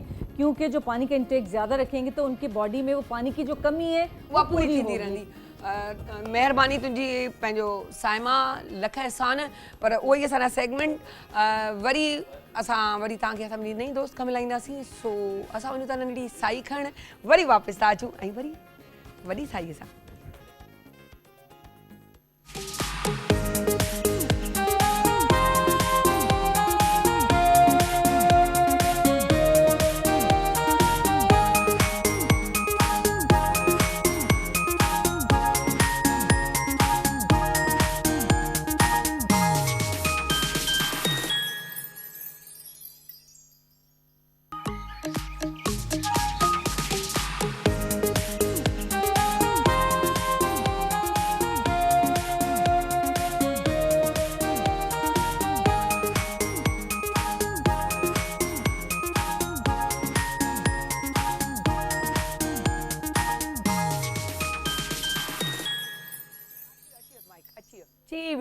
वेलकम बैक। असां हींअर गुनगुनायो पे मूं जहिड़ी बेसुरी सुर में अची वेंदी आहे जंहिं महिल के गाने खे ॾिसंदी आहियां, पोइ आउं शुरू में लॻी वेंदी आहे हा पोइ चवंदा आहिनि, सभु चवंदा आहिनि यार ख़ुदा जो वास्ते तूं त चुप कंदी कर, तूं छा जे लाइ विच में टंगड़ आईंदी आहीं। पर मूंखे शैलीन चवंदी आहे त न तूं ॻाए, सो आउं ॻाईंदी आहियां। सो नंढड़ी साई खां वॾी साई में तब्दील थींदे वापसि अची विया आहियूं। अस्सलाम वालेकुम, आपदा कीअं आहियो? वालेकुम अस्सलाम सायरा, मां ॾाढा प्यारा पिया लॻो, ॾाढी ऑरेंज कलर जी लिपस्टिक, ॾाढी सुहिणी पई लॻे यार। अॼु छा पिया ॾाढो बर्गर शर्गर पिया अचनि यार, इहो थोरो साइड ते कजो, ऐं डबल करे खाईंदीसां। मूंखे बुख ॾाढी थी वियो, ताज़ियूं शयूं ॾिसी मूंखे बुख इलाही लॻंदी आहे। अच्छा, ऐं सुबुह जो टाइम आहे बि बुख जो न, है न? हा, ऐं सुबुह जो नाश्तो तव्हांखे ख़बर आहे बहितरीन करणु खपे, बादशाहनि वांगुरु तव्हांजो नाश्तो थियणु खपे, तमामु ज़रूरी आहे। पोइ अगरि तव्हां सॼो ॾींहुं न बि खाधो त वरी राति जी मानी, वाह वाह, विच में को बिस्किट, को ही, को हल्को निमको शिमको पंहिंजो गुज़ारो। फ्रूट, सीज़नल फ्रूट जेके चवंदा ॾाढा ज़बरदस्त घटि करणु था चाहिनि न, उन्हनि खे खपे त ॾींहं जी मानी स्किप कनि, राति जी मानी ज़रूरु खाइणु खपे, भले हल्की हुजे। चवंदा आहिनि राति जी मानी न खाइण वारे ते बुढ़ापो जल्दी अचे वेंदो आहे। हा, इन में राति जी मानी ज़रूरु थोरो थी वेंदो उहो माण्हू। हा, ऐं मॉर्निंग त ज़बरदस्त लाजवाब हुजणु खपे। असां चवंदा न हिकिड़ो कोप चांहि, हिकिड़ो पापो, बिस्कुट, त ईअं न हुजणु खपे। अॼु चई बिस्कुट खे कुटे कुटे करे खाई वञो। बिल्कुलु।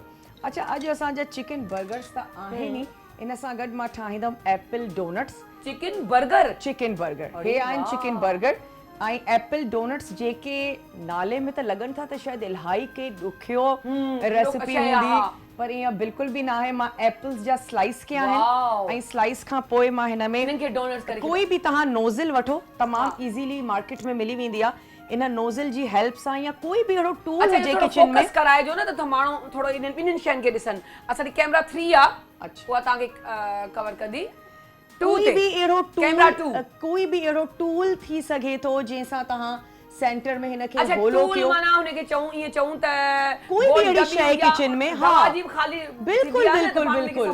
बिल्कुल ज़रूरी न आहे त नोज़ल ई हुजे पेस्ट जो जेको ढक हूंदो आहे उहो बि थी सघे थो न यार पंहिंजो उनखे धोई दवा जी बॉटल बहितरीन आहे छो त हो हूंदा बि स्टील जा आहिनि तमामु सुठा रहंदा ऐं हिन सां तव्हां हिनखे होलो कयो अच्छा हिन खां पोइ छा कंदासीं असां वटि स्प्रिंकल्स आहिनि जेके डोनट जी असांखे फील ॾींदा ऐं हुन सां गॾु स्प्रिंकल माना थोरो ॾेखारियो कलरफुल स्प्रिंकल्स ॾिसो इहे त मुंहिंजे ख़्याल सां हर जगह त इजीली हर जगह ते मिलंदा आहिनि इनखे 100 and 1000 बि चइबो आहे ऐं स्प्रिंकल्स डिफरेंट तरह जा मार्केट में अवेलेबल आहिनि डिफरेंट कलर्स जा अवेलेबल आहिनि अच्छा इन सां गॾु अगर जे असांजे नथा अवेलेबल थियनि त उहे छा था करे सघनि त को कलरफुल को आइडियो ॾेई छॾियो तकड़ वारो कलरफुल त आइडियो इहो थी थो सघे तव्हां चॉकलेट्स ऐड कयो अरे वाह वाह थियो न जीअं मां हे डार्क चॉकलेट चिप्स इन में ऐड लाइट चॉकलेट थियो डार्क चॉकलेट हे असां वटि आहे लाइट चॉकलेट चिप्स हे असां अच्छा चेरीज ऐड करे सघो था अरे वाह वाह कंहिं बि फ्रूट जा बारीक बारीक चॉप करे कलर्स जे लाइ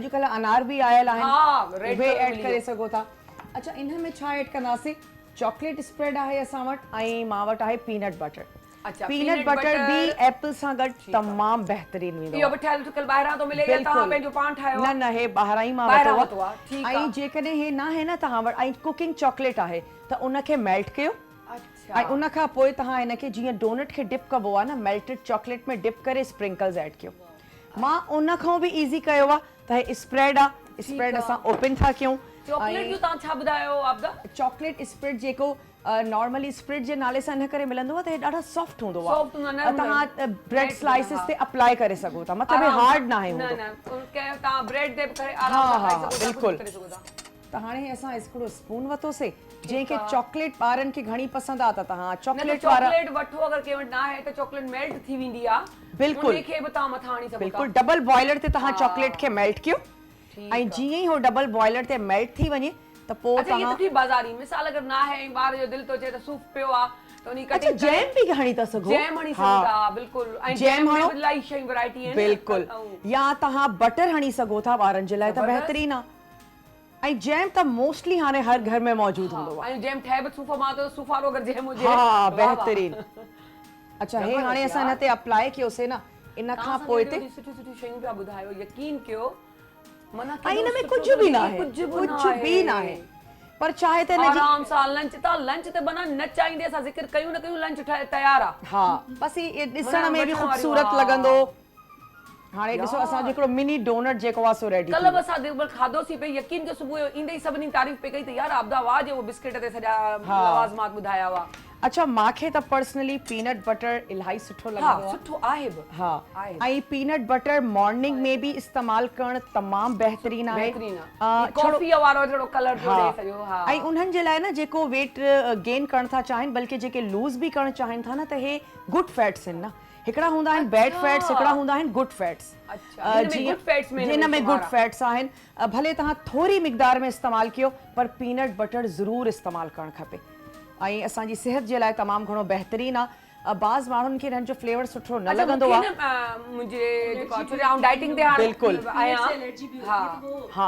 हा हो नथा खाई सघनि बिल्कुलु छो जो डाइटिंग मां कयां पई त मुंहिंजे बि जेको आहे न्यूट्रिशन जेको आहे उहा इहा ॻाल्हि कई त तव्हां पीनट बटर जेको आहे हा ब्रेड ते लॻाए करे खाई वठंदा तव्हां ब्राउन ब्रेड वठो पर हाणे तव्हां हा ब्राउन ब्रेड हा उहो त ब्राउन ब्रेड त मस्त थी पवंदी आहे न जिन महिल असां डाइट बिल्कुलु बिल्कुलु वो तो सबसे बेस्ट है, वो वैसे ही आपको डाइजेस्ट करने में बहुत इजी होता है। हाँ। आपका पेट भरा रहता है और यकीन करें काफ़ी, अगर सुबह नाश्ता अच्छे तरीके से किया है दोपहर तक आपका पेट भरा रहेगा। भरियल हूंदो आहे।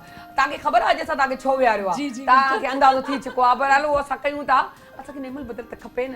सो पहिरीं असां उन्हनि खां ॾिसी वठूं पंहिंजो आपदा खां। अच्छा, इन में हाणे मां चॉकलेट चिप्स ऐड थी कयां। एॾी सुठी सुठी आहे, मूं अॼु सुठो वारो अरे अच्छा ख़बर अथई आपदा, मूं हिकिड़ी शइ नोट कई आहे, असां नाश्तो कयूं था त पोइ पाण थोड़ी जल्दी बुख थी लॻे, ॿियो कुझु न त हल्को फुल्को माण्हू वात में पियो हलाईंदो रहे, कुझु न कुझु खाईंदो रहे। ऐं तव्हां ॾिसो, जेकॾहिं अगेन तव्हां वेट लूज़ करण था चाहियो त हाणे रिसर्च इहा थी चए हर 2 घंटनि खां पोइ जेकॾहिं तव्हां थोरो थोरो खाईंदव न, तव्हांजो मेटाबॉलिज़म फास्ट थी वेंदो, कैलोरीज़ बॉडी घणी बर्न कंदी ऐं उन खां पोइ तव्हांजो वेट लूज़ थियण में तव्हांखे हेल्प मिली थी सघे। अच्छा, हिन में हिकिड़ी मज़े जी ॻाल्हि तव्हांखे ॿुधायां यार, हाणे ॾिस केॾी सुठी ॻाल्हि कई आहे आपदा, त तव्हां 2-2 कलाकनि में साइंस ॾे असांजूं इलाही अहिड़ियूं शयूं, जीअं मूं उन ॾींहुं बि ॻाल्हि कई हुई, जीअं चइनि कतल न खाओ, सचो गिहु न खाओ, फलां न खाओ, अला न खाओ, अंब न खाओ, जे अगरि शुगर वारा आहियो।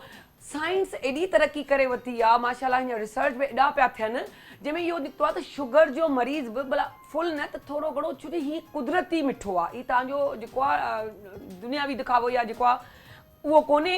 सो तंहिंजे करे तव्हां उनखे ईज़ीली थोरो घणो बि पंहिंजी लाइफ में आणे सघो था। उन खां पोइ मखण, उन खां पोइ पंहिंजो इहो सचो गिहु, बिल्कुलु चीज़ लाइ मना कयो वञे, वॾी ॻाल्हि इहा त चीज़ न खाइजे। पर असांजी ॾाढी सुठी तो सादिया इमाम वजंदी आहे, आउं सुबुह उथंदी आहियां पाण बि चीज़ खाईंदी आहियां, पंहिंजी धीअ जे वाद में बि टुकुर डेली विझंदी आहियां। बहितरीन आहे। ऐं तव्हांखे ख़बर आहे वेजिटेबल ऑयल्स हे सही न आहिनि असांजे लाइ, देसी घी त बहितरीन आहे। चीज़ में बि त चवनि था न, हिकु गिलास जेतिरो जेको आहे पूरो कैल्शियम आहे। बिल्कुलु, ख़ासि तौर ते जेके ॿार खीर खां भॼंदा आहिनि, खीर न पीअंदा आहिनि, उन्हनि जे लाइ त चीज़ तमामु बहितरीन ज़रूरी आहे। खीर न त भला चीज़ खे खाई वठो। ऐं चीज़ स्प्रेड बि तव्हां हिन ते हणी सघो था। हा, उन जो कलर वाइट वाइट वांगुरु टच। बिल्कुलु बिल्कुलु।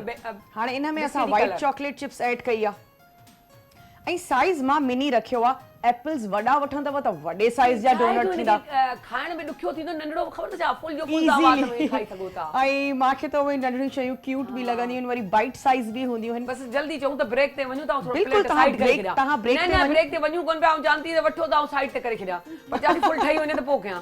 अच्छा, बस मां कंहिं ते चॉकलेट स्प्रेड अप्लाई कंदमि ऐं कंहिं ते मां पीनट बटर अप्लाई कंदमि। मुन्ना तयार रहिजांइ, प्लेट मुंहिंजे पासे ते करणी आहे। ऐं उन खां पोइ कंहिं ते स्प्रिंकल्स ऐड कंदासीं, जेको असांखे सुठो लॻंदो। ऐं मूंखे अंदरां आवाज़ पई अचे, सिर्फ़ु पंहिंजे लाइ न सोच, असां बि वेठा आहियूं। अच्छा, न ऐं तव्हांखे ख़बर आहे न, एप्पल्स जे लाइ असां बचपन खां ॿुधूं था त भई नंढपण खां बिल्कुलु, त एप्पल्स जेकॾहिं खाईंदव त तव्हां डॉक्टर खां परे रहंदा। हा, इन में को शक कोन्हे।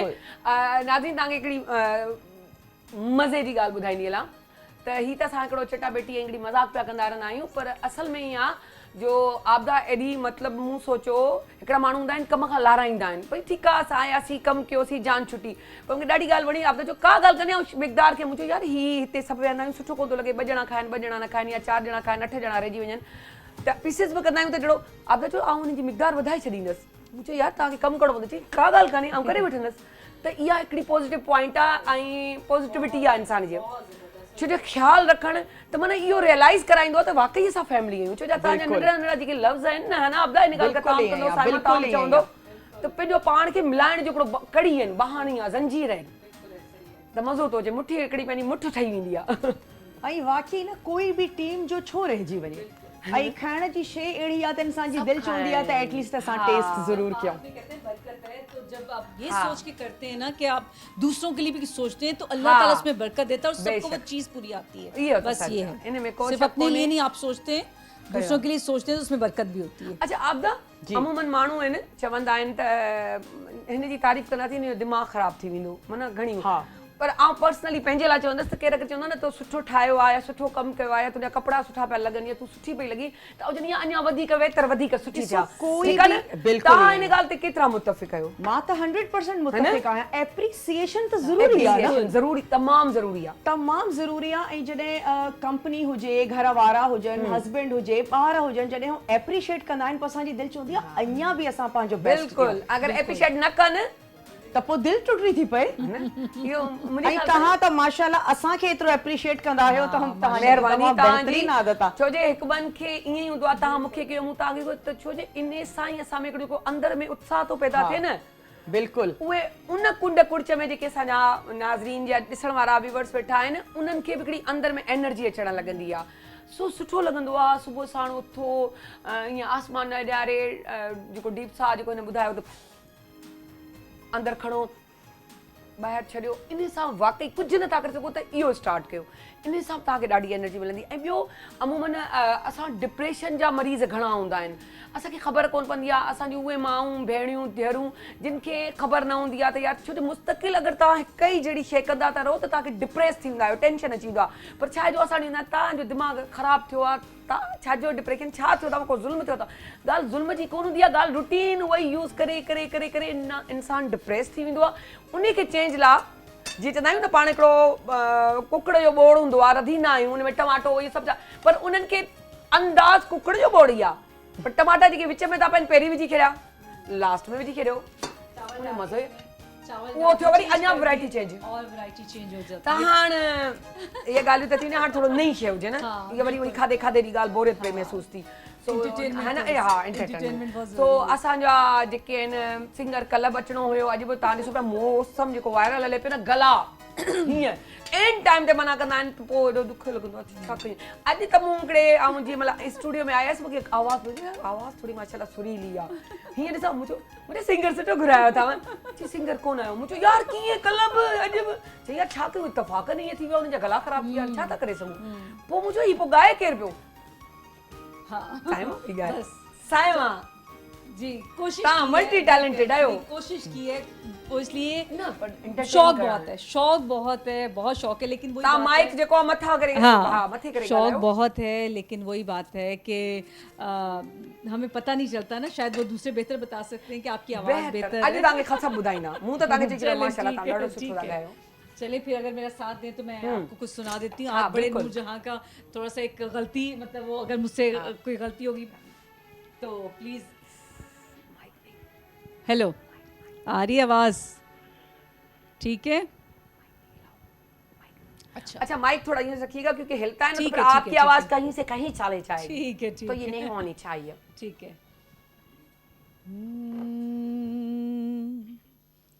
हाय हाय जिदों होली जईले न मेरा ना हाय हाय जिदों होली जईले न मेरा ना मैं था मर जानिया वे मैं था मर जानिया हाय हाय जिदों होली जईले न मेरा ना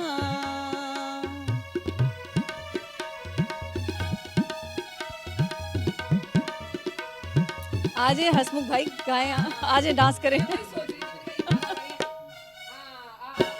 मर्दां दे झूठे वादे झूठा हुंदा प्यार वे झूठा हुंदा प्यार वे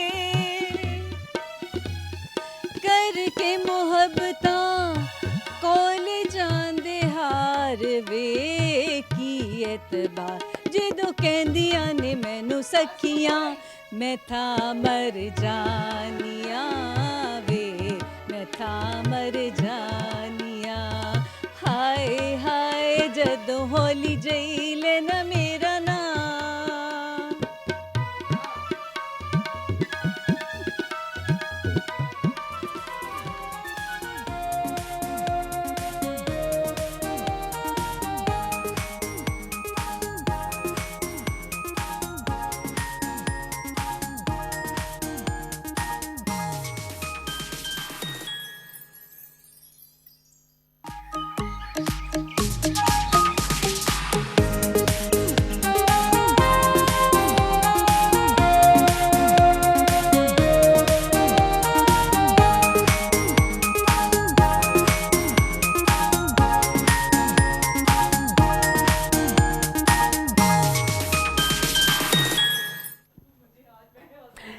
वेलकम बैक नंढी साई खणंदे खणंदे वॾी साई में ट्रांसफर थी वेंदी आहे जंहिं महिल असां बैक थींदा आहियूं पर असां ॾाढा ख़ुशि आहियूं मुंहिंजे चहिरे ते मुस्कुराहट नज़र ईंदी हुई छो जो ॾाढी ख़ुशि आहियां अॼु असां वटि हिकु माण्हू अहिड़ो आहे हिकिड़ो त सभिनी में पहिरीं तव्हांखे ॿुधायां मुंहिंजे हैदराबाद जो आहे उहा मूंखे ख़ुशी आहे वॾी ॻाल्हि त स्टूडेंट न्यू जनरेशन उन लाइ इलाही इंस्पायर थींदी आहियां छो जे उहे उन्हनि में हिकिड़ो जेको स्पिरिट हूंदो आहे उहो जेकी हिकिड़ी जिदोजहद हूंदी आहे कामयाबी ॾांहुं वधण जा जेके आहिनि मौक़ा ॻोल्हे खां ॻोल्हींदा रहंदा आहिनि हिन कुंड मां कुर्च मां कॾहिं कॾहिं पिया ईंदा आहिनि उहा ॻाल्हि मूंखे ॾाढी वणंदी आहे माशाल्लाह सां हूअं ई तव्हां सुञाणंदा हूंदा छो जो सोशल मीडिया ते ॾाढा वायरल आहिनि हिन वक़्तु सो असांजे पाकिस्तान जो शान फ़ख्र जे 5000 पुराणी तहज़ीब खे ज़िंदा करे छॾियो आहे हिकिड़ो जेको आहे चइजे त वर्चुअल जेको उनजो तयारु करे मोहन जो दड़ो जो 5000 साल पुराणो जंहिंजो वर्चुअल तयारु करे अॼु हू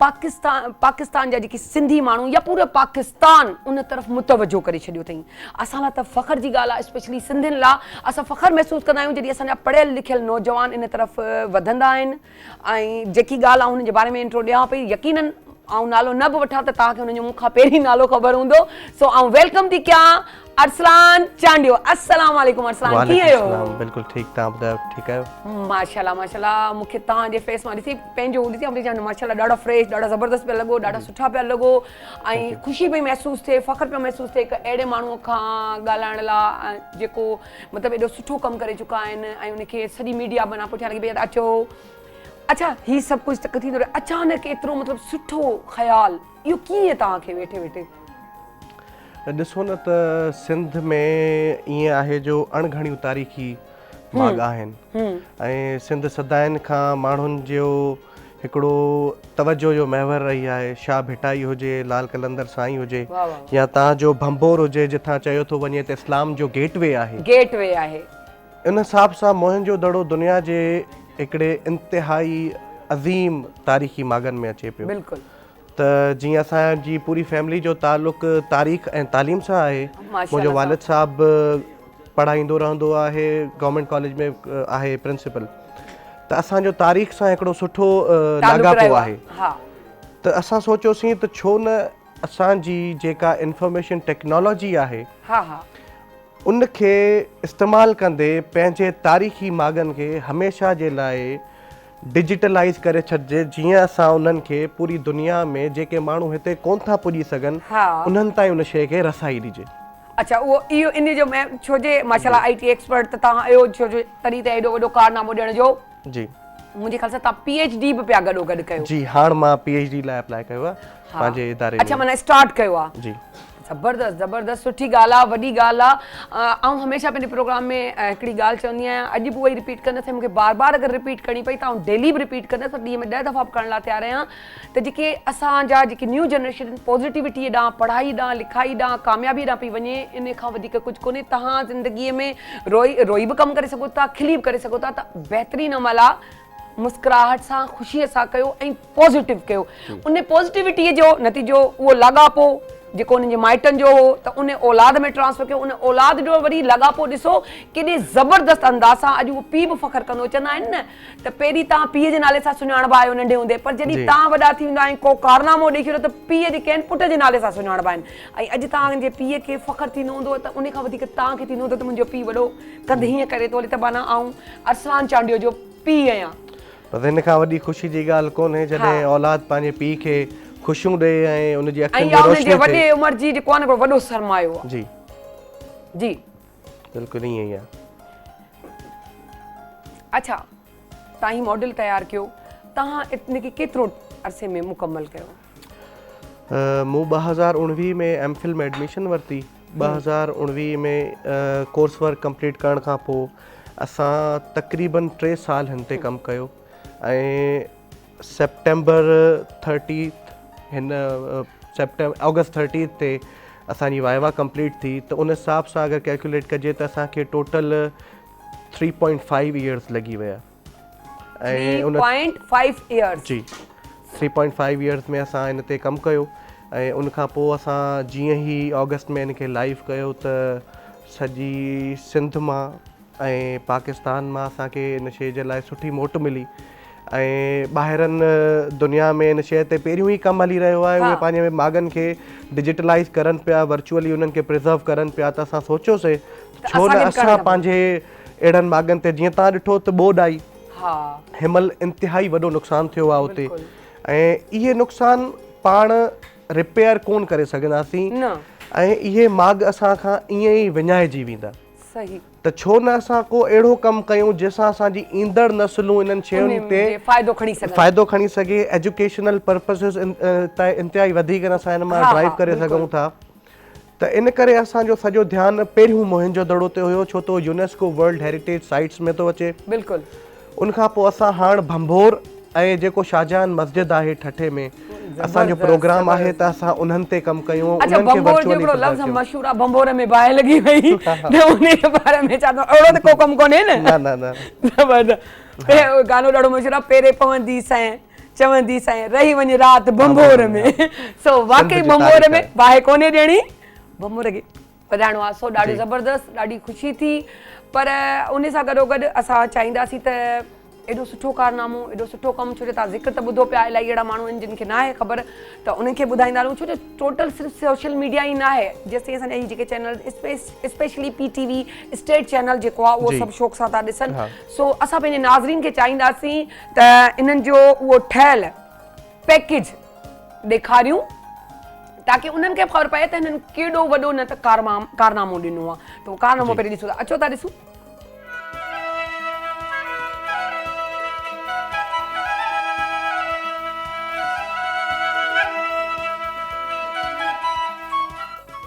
नाज़िन, हैदराबाद वासी सिंधी नौजवान अरसलान चांडियो वर्चुअल मोहन जो दड़ो तैयार करे वरितो आहे। तव्हां किथां बि कहिड़े बि महल पंहिंजे कंप्यूटर आॾो वेही वर्चुअल रियलिटी जे हुन प्रोजेक्ट ज़रिए न सिर्फ़ु मोहन जो दड़ो घुमी सघो था, पर उहो बि खंडर हैसियत में न, बिल्कुलु अहिड़ी हालत में जहिड़ी हालत में उहो 5000 साल अॻु हो। अरसलान चांडियो जो चवणु आहे त सुधरियल दुनिया जे मुल्कनि पंहिंजी तारीख़ी मागनि खे दुनिया सां मुतारिफ़ कराइण लाइ डिजिटलाइज़ करे वरितो आहे या अहिड़े क़िस्म जो कमु करे रहिया आहिनि त जीअं दुनिया जा माण्हू घर वेठे उन्हनि मागनि खे पसे सघनि ऐं उहे वर्चुअली महफ़ूज़ बि थी वञनि। साॻी तरह सां असां बि वर्चुअली रियलिटी VR जी मदद सां मुंहनि जे दड़े खे हमेशह लाइ महफ़ूज़ करण जी कोशिशि कई आहे, उहो बि बिल्कुलु साॻी हालत में जंहिं हालत में उहो 5000 साल अॻु हो।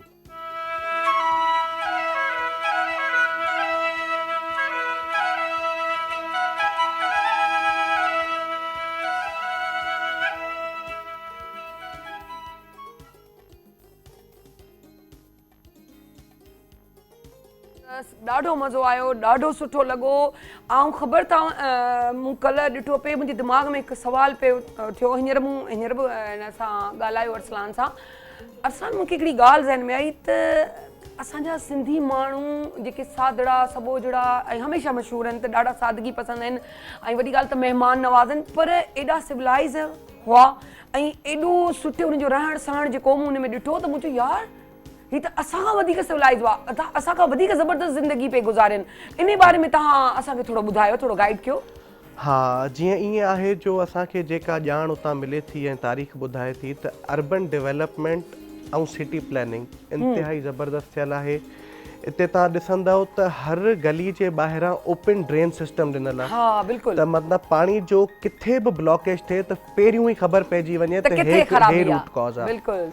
उनखां अलावा हर मेजर इलाइक़े में हुननि खूह रखिया, वेल्स मौजूदु हुआ त जिथां बि कंहिंखे बि शहर में पाणी जी ज़रूरत पए उहे उतां खणी सघनि। उनखां अलावा जेको हिते तव्हां ॾिसंदव त हिकिड़ी वॾी अनाज मंडी ॾेखारियल आहे, उहा असां हिन में बि डिपेक्ट कई आहे त उन टाइम जा माण्हू पंहिंजे बिज़नेस सेंटर्स खे कीअं रखंदा हुया, रेज़िडेंशियल एरियाज़ उन खां केतिरो परे आहिनि, ऐं जेके हाकिम हुया उन दौर जा, मतिलबु जिथे अपर सिटी जंहिंखे चयो थो वञे, त उहे शहर खां कीअं परे ठहियल हुया, स्टूपा जिथे रखियल आहे। त सिटी प्लैनिंग ऐं अर्बन डेवलपमेंट में हू असां खां इंतिहाई अॻियां हुया, हालांकि 5000 साल पुठियां हिकिड़ो वॾो अरसो आहे। हाँ, बिल्कुलु। ऐं दुनिया जी तहज़ीबुनि जी शुरूआत इहा आहे। इंडस वैली सिविलाइज़ेशन जंहिंमें मोहनजो दड़ो, हड़प्पा ऐं हिकु ॿ ॿी सिविलाइज़ेशन अची थियूं आहिनि, त इहे तहज़ीबनि जी माउ आहिनि। ऐं उन हिसाब सां असांखे विरसे में उहे सभु शयूं मिलियल आहिनि, पर अनफॉर्चुनेटली असां पुठियां विया आहियूं। जे असांखे वञिणो अॻियां हुयो, पर असां छा कयूं त हालातनि जी बदनसीबी जी वजह सां असां पुठियां विया आहियूं। ॾिठो वञे त असांजा उन टाइम जा माण्हू इंतिहाई ऑर्गेनाइज़्ड हुआ ऐं कोशिशि कजे त असांखे वरी उन तरह वञिजे, पर पंहिंजे इन्हनि सभिनी तारीख़ी मागनि जी मालिकी बि कजे ऐं हुकूमत खे इहो इल्तिजा कजे त पंहिंजे हिकिड़ी जेका क़ौम हूंदी आहे उहा पंहिंजे तारीख़ सां सुञाणी वेंदी आहे। जेका क़ौम पंहिंजी तारीख़ तहज़ीब विञाए वेहे थी त उहा क़ौम पंहिंजे हर शयुनि खां निकिरी वेंदी आहे। Culture is really important. ॾाढी सुठी ॻाल्हि कई, पर हिकिड़ी ॻाल्हि मुंहिंजे दिमाग़ में पई अचे, इहो वर्चुअल मॉडल ठाहिण में तव्हांखे कहिड़ियूं कहिड़ियूं टेक्निक्स इस्तेमालु करणियूं पयूं? इन में ईअं आहे जो वर्चुअल रियलिटी जो इस्तेमालु थींदो आहे, आर्टिफिशियल इंटेलिजेंस। असां इन खे डिज़ाइन, पहिरियों त असां उते वियासीं ऐं पूरी साइट जूं मैपिंग्स कयूं वियूं। उन खां पोइ इंजीनियर्स जी मदद वठंदे असां आर्किटेक्चरल डिज़ाइंस तयारु कराया त किथे भित आहे, उन जा केतिरा डायामीटर्स आहिनि। उन खां पोइ ड्रोन इमेजिस वरिता विया। ड्रोन इमेजिस खां पोइ कंप्यूटर टेक्नोलॉजी इस्तेमालु कंदे 2D मैप्स ठाहिया विया। हाणे जीअं हे तव्हांजो सेट आहे न त हीअ 3D आहे, पर हिन खां ही सभु भितूं हटाए छॾींदव, सिर्फ़ु लाइन ड्रॉ कंदव त ही 2D मैपिंग जे साम्हूं ईंदो। 2D मैप करण खां पोइ असां लाइन बाय लाइन उन ते जिथे भित अचे पई असां भित उथारी, जिथे वेल अचे पियो उहे सभु शयूं ड्रोन इमेजिस खे इस्तेमालु कंदे उहो सॼो 3D मॉडल तयारु कयोसीं।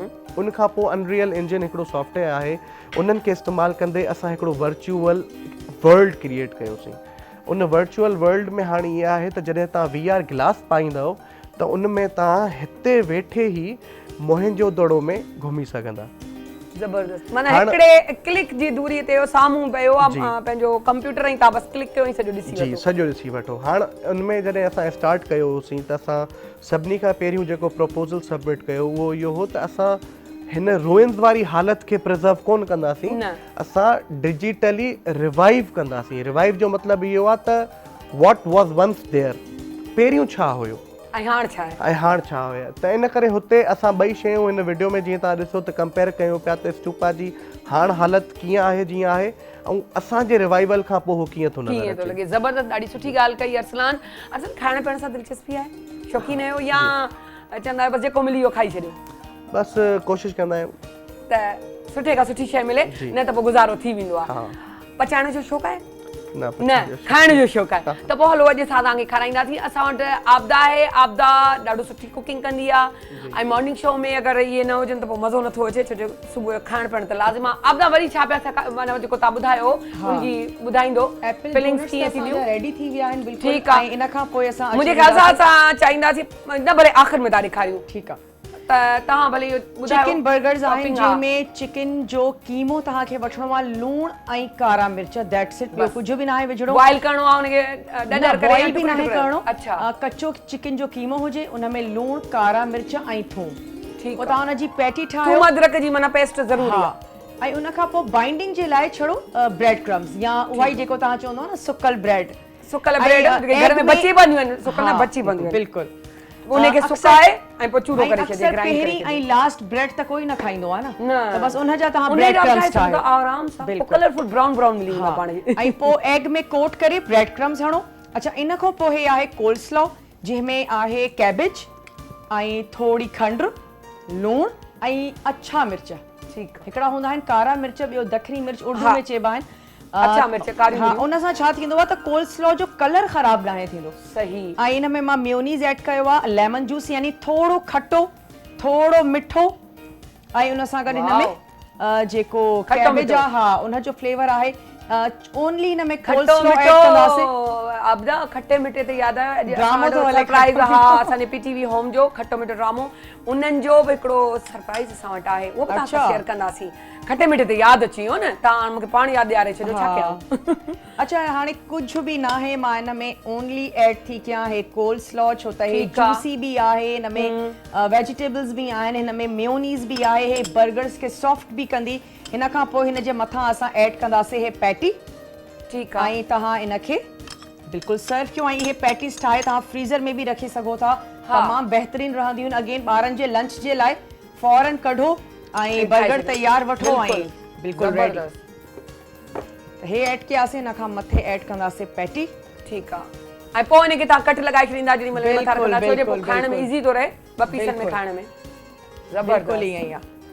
अच्छा, हिन में गजर ऐं पंहिंजो बंद गोभी, हा, ऐं हिन खां अलावा लूणु, मिर्च, लेमन जूस। ठीकु आहे, कारियूं मिरियूं न, अछियूं मिरियूं ठीकु ऐं आहे। उन सां गॾु इन में मां ऐड कयो थोड़ी खंड, बिल्कुलु थोड़ी मामूली हा बराए नालो त जीअं हल्की सी मिठास भी अचे हा, ऐं थोरो लेमन थींदो, जूस जी हा, हल्की सी बिल्कुलु। खटास भी अचे।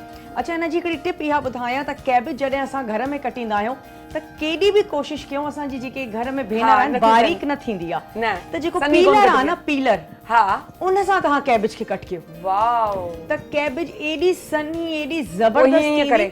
बिल्कुलु जेके ज़बरदस्त। असांजे घर में टीनेजर छोकिरियूं आहिनि तव्हां उन्हनि खे ॾेई छॾियो ऐं पोइ आराम सां तव्हां कमु कंदियूं इन उमिरि में वही चाहींदियूं हा आहिनि छो छोकिरियूं। त कोल्ड स्लॉ में न कैबेज तमामु बारीक हुजणु ज़रूरी आहे तमामु ज़रूरी आहे। त पोइ तव्हां पीलर सां कयो ऐं को एक्सपर्टीज़ जी ज़रूरत न आहे त तव्हां कटिंग में मास्टर हुजो ऐं तव्हांजी ज़बरदस्त हाणे coleslaw उन ready में थी वेंदी। जूसी पन पाण ई अची वियो आहे हा ऐं तंहिंजे करे तव्हांखे ज़रूरत कोन पई आहे त मायोनीज़ अलॻि सां लॻायो न, केचप न, अलॻि न, सां, पर कुझु बि इहो न। ऑप्शनल आहे ते अगरि तव्हांखे Optional वणे थो त हा। करे सघो था। केचप सां तव्हां हिनखे सर्व करे सघो था। ठीकु आहे। मेयोनीज़ त अची वियो आहे छो त तव्हांखे ख़बर आहे बर्गर थोरा ड्राई हूंदा आहिनि हा त कुझु सॉफ्ट हुजणु उन में ज़रूरी आहे त बसि हाणे मां हिनजी मुंहिंजे ख़्याल सां आउं चाहींदसि त मुंहिंजी कैमरा असांखे कहिड़ी कैमरा ॾेखारींदी 1 ॾेखारींदी न 1 त कोन थी ॾेखारे सघे 2 3 2 क्लोज़ कंदी थोरो मां इन्हनि खे ओपन बि कया बिल्कुलु अड़े वाह हिकिड़ो ओपन रखी बाक़ी ॿिया हूअं ॾेखारियो ज़बरदस्त अड़े यार अच्छा सलाद पतो बि विझी सघो था हिन में बिल्कुल पर छो त असां गुज़िश्ता ॾींहंनि में ये वेजिटेबल्स यूज़ इलाही कयूं न तव्हांजो थोरो मां चयो थोरो हिकु जहिड़ो न थी वेंदो ज़बरदस्त ॾाढो सही कयांव पर तव्हां चीज़ स्लाइस ऐड कयो तव्हां इहो ॾेखारियो आहे त कुझु न हुजे न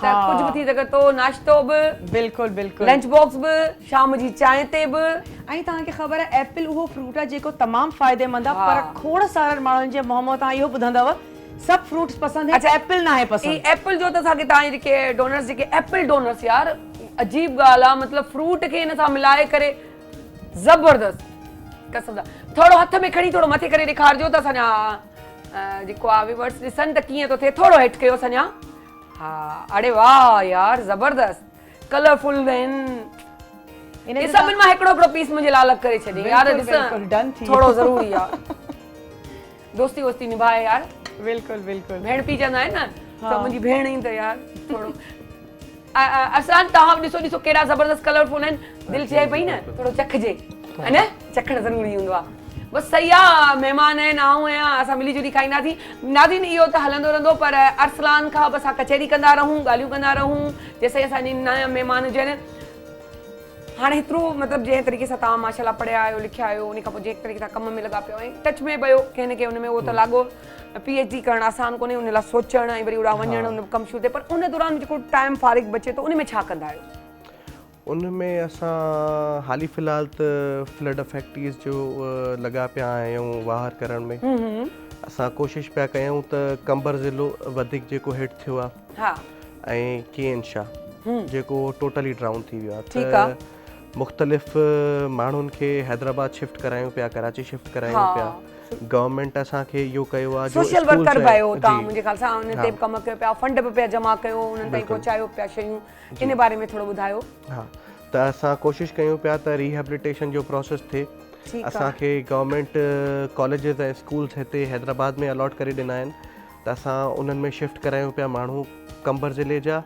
ऐं तव्हांजे केन शाह ज़िले जा त असां कोशिशि कईसीं त कासमाबाद मां पाण पंधु हली माण्हुनि खां डोनेशन्स कलेक्ट कयूंसीं वॾी ॻाल्हि आहे, पंहिंजनि पर्सनल दोस्तनि जे थ्रू ऐं ॿाहिरि बि गो फंड में हिकिड़ी आहे प्लेटफॉर्म आहे जिथां तव्हां ॿाहिरि वेही ॿाहिरनि दोस्तनि खां ॿाहिरि जेके इंटरनेशनली हा उन्हनि पीपल खां वेठा वठी आहिनि सघो था फंड उन्हनि खां तव्हां फंड उन कलेक्ट में कयो फंड था अचे पियो मशाला जी। तव्हांखे मिले पियो हा कमु कयूं पिया ऐं रिस्पॉन्स सुठो आहे माण्हू विलिंग आहिनि हेल्प करण लाइ छो त असां 2010 खां पोइ पहिरियों चकर वरी हिनमहिल अहिड़ो कैटास्ट्रफी आई आहे हा, त असां तव्हांजे प्लेटफॉर्म तां बि अपील कंदासीं माण्हुनि खे त जेतिरा वधि खां वधि थी सघे तव्हां माण्हुनि जी मदद कयो हेल्प पीपल अकोमोडेट कयो माण्हुनि खे जेतिरो बि थी सघे नंढे खां नंढी शइ काउंट करे पई हा बिल्कुलु अच्छा फैमिलीअ में बि माशाल्लाह तव्हां घणा भाउ भेण आहियो असां ॿ ॿाहिरि आहियूं ऐं हिकिड़ी भेण आहे 2 भाउर 1 भेण तव्हांजो नंबर कहिड़ो थो अचे मुंहिंजो पहिरियों पोइ कहिड़ा चुलबुला सां आहियो बसि न कोऑपरेटिव आहियो त भई न ही बस नंढा पहिरियों बार ज़िम्मेदार थिए थो न बसि इन करे उहे अच्छा ज़बरदस्त ज़बरदस्त चुलबुलाइट वारी जेके शयूं आहिनि उहे हेठियनि ते सूट करनि थियूं सुठियूं आहिनि उन्हनि खे हुजनि एॾी नंढी एज में एॾी वसी सोच एॾी सुठी सोच रखण बि वॾी ॻाल्हि हूंदी आहे चवंदा आहिनि त जेके अकुल अचे त टीनेज खां अची वञे, जेके न अचणो हुजे 40 सालनि खां पोइ कोन थो अचे, त उहो गागे बादाम खाओ डोड़ सां कुझु कोन थो थिए। धिका खाइण सां वैसे अकुल इलाही अची वेंदो है न, बादाम खां वधीक धिका खाइण सां अकुल ईंदो अथव। असांखे त धिका खाइण सां आयो आहे, कसम तजुर्बो जेके चवंदा आहियूं पाण सिंधी टिपिकल में, धिका खाइण अथव, धिका खाइण कोन्हनि। तमीज़ सां ॻाल्हायो, एक्सपीरियंस हासिल करण सां अकुल अची वेंदो। इन ॻाल्हि खे तव्हां बि इतफ़ाक़ कंदा हूंदा। ॻाइण जो शौक़ु अथव? न ॻाइण जो शौक़ु कोन्हे। म्यूज़िक ॿुधण जो शौक़ु आहे, पढ़ण जो ऐं ॿुधण जो शौक़ु। इहो मूंखे ॾाढो ॾुख थियो आहे, छो जो असांजे सिंगर असांखे अचानक धोखो ॾिनो आहे पंहिंजे गले जे करे। कल्ह वारे बि ॾिनो आहे, अॼु वारे बि ॾिनो आहे, हाणे नेक्स्ट टाइम ईंदा त आउं विढ़ंदीसांनि। तंहिंजे करे हाणे केरु असांजो दिलि पियो चए त केरु ॻाए। हा असां ॻारायो आहे पंहिंजी जेको फिटनेस जेको ट्रेनर हुई उनखे, पर मूं सोचियो त शायदि तव्हां खां असां फ़ाइदो खणी छॾींदासीं, पर तव्हां चओ था मूंखे ॿुधण जो शौक़ु आहे। असांखे ॿुधण जो शौक़ु आहे। तव्हांखे म्यूज़िक था ॿुधायूं, तव्हां एॾी सुठी शइ असांखे वर्चुअल शइ ॾेखारी आहे मॉडल, त असां तव्हांखे वरी म्यूज़िक था ॿुधायूं। जेको आहे असांजी जेको आहे ख़ुशी साहब जेके आहिनि उन्हनि खे चऊं था ढोलक नवाज़ असांजा माशाल्लाह सां, तबले वारा जेॾी महिल वॼाईंदा आहिनि ओॾी महिल असां हथ नी पैरनि खां कंट्रोल में निकिरींदा आहियूं, हीअं कंदा आहियूं। त पाण हीअं पई कयां त चवां थी मोर तो टिले थी वञे, हलो मोर तो टिले राणा।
हमेशा लाइ में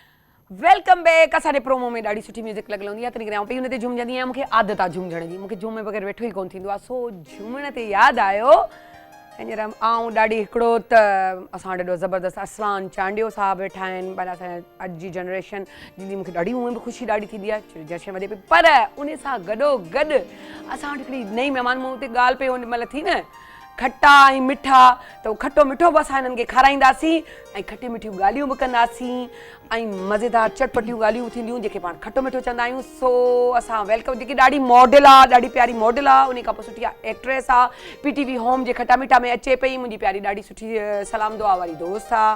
सो वेलकम था कयूं दिया मुगल। अस्सलाम वालेकुम, कीअं आहियो?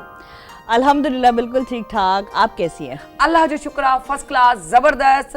दिया चंदी आहे मूंखे सिंधी बि इलाही कोन सम्झ में ईंदी आहे, जीअं कल्ह शहज़ाद भाई खे कोन पे आई, पर असां मैनेज कयो पे, करायो पे। सो दिया खां कराईंदासीं मैनेज। सो दिया किए पे लगे, कैसा लग रहा है आपको? बहुत अच्छा लग रहा है, thank you so much for inviting me. अच्छा लग रहा है यहाँ आकर। सिंधी बोलनी बिल्कुल नहीं आती, लेकिन समझ थोड़ी थोड़ी आ जाती है तो इसलिए जो उसमें से समझ में आया उस हिसाब से मैंने जवाब दे दिया। अच्छा, आपका ताल्लुक लाहौर से? जी।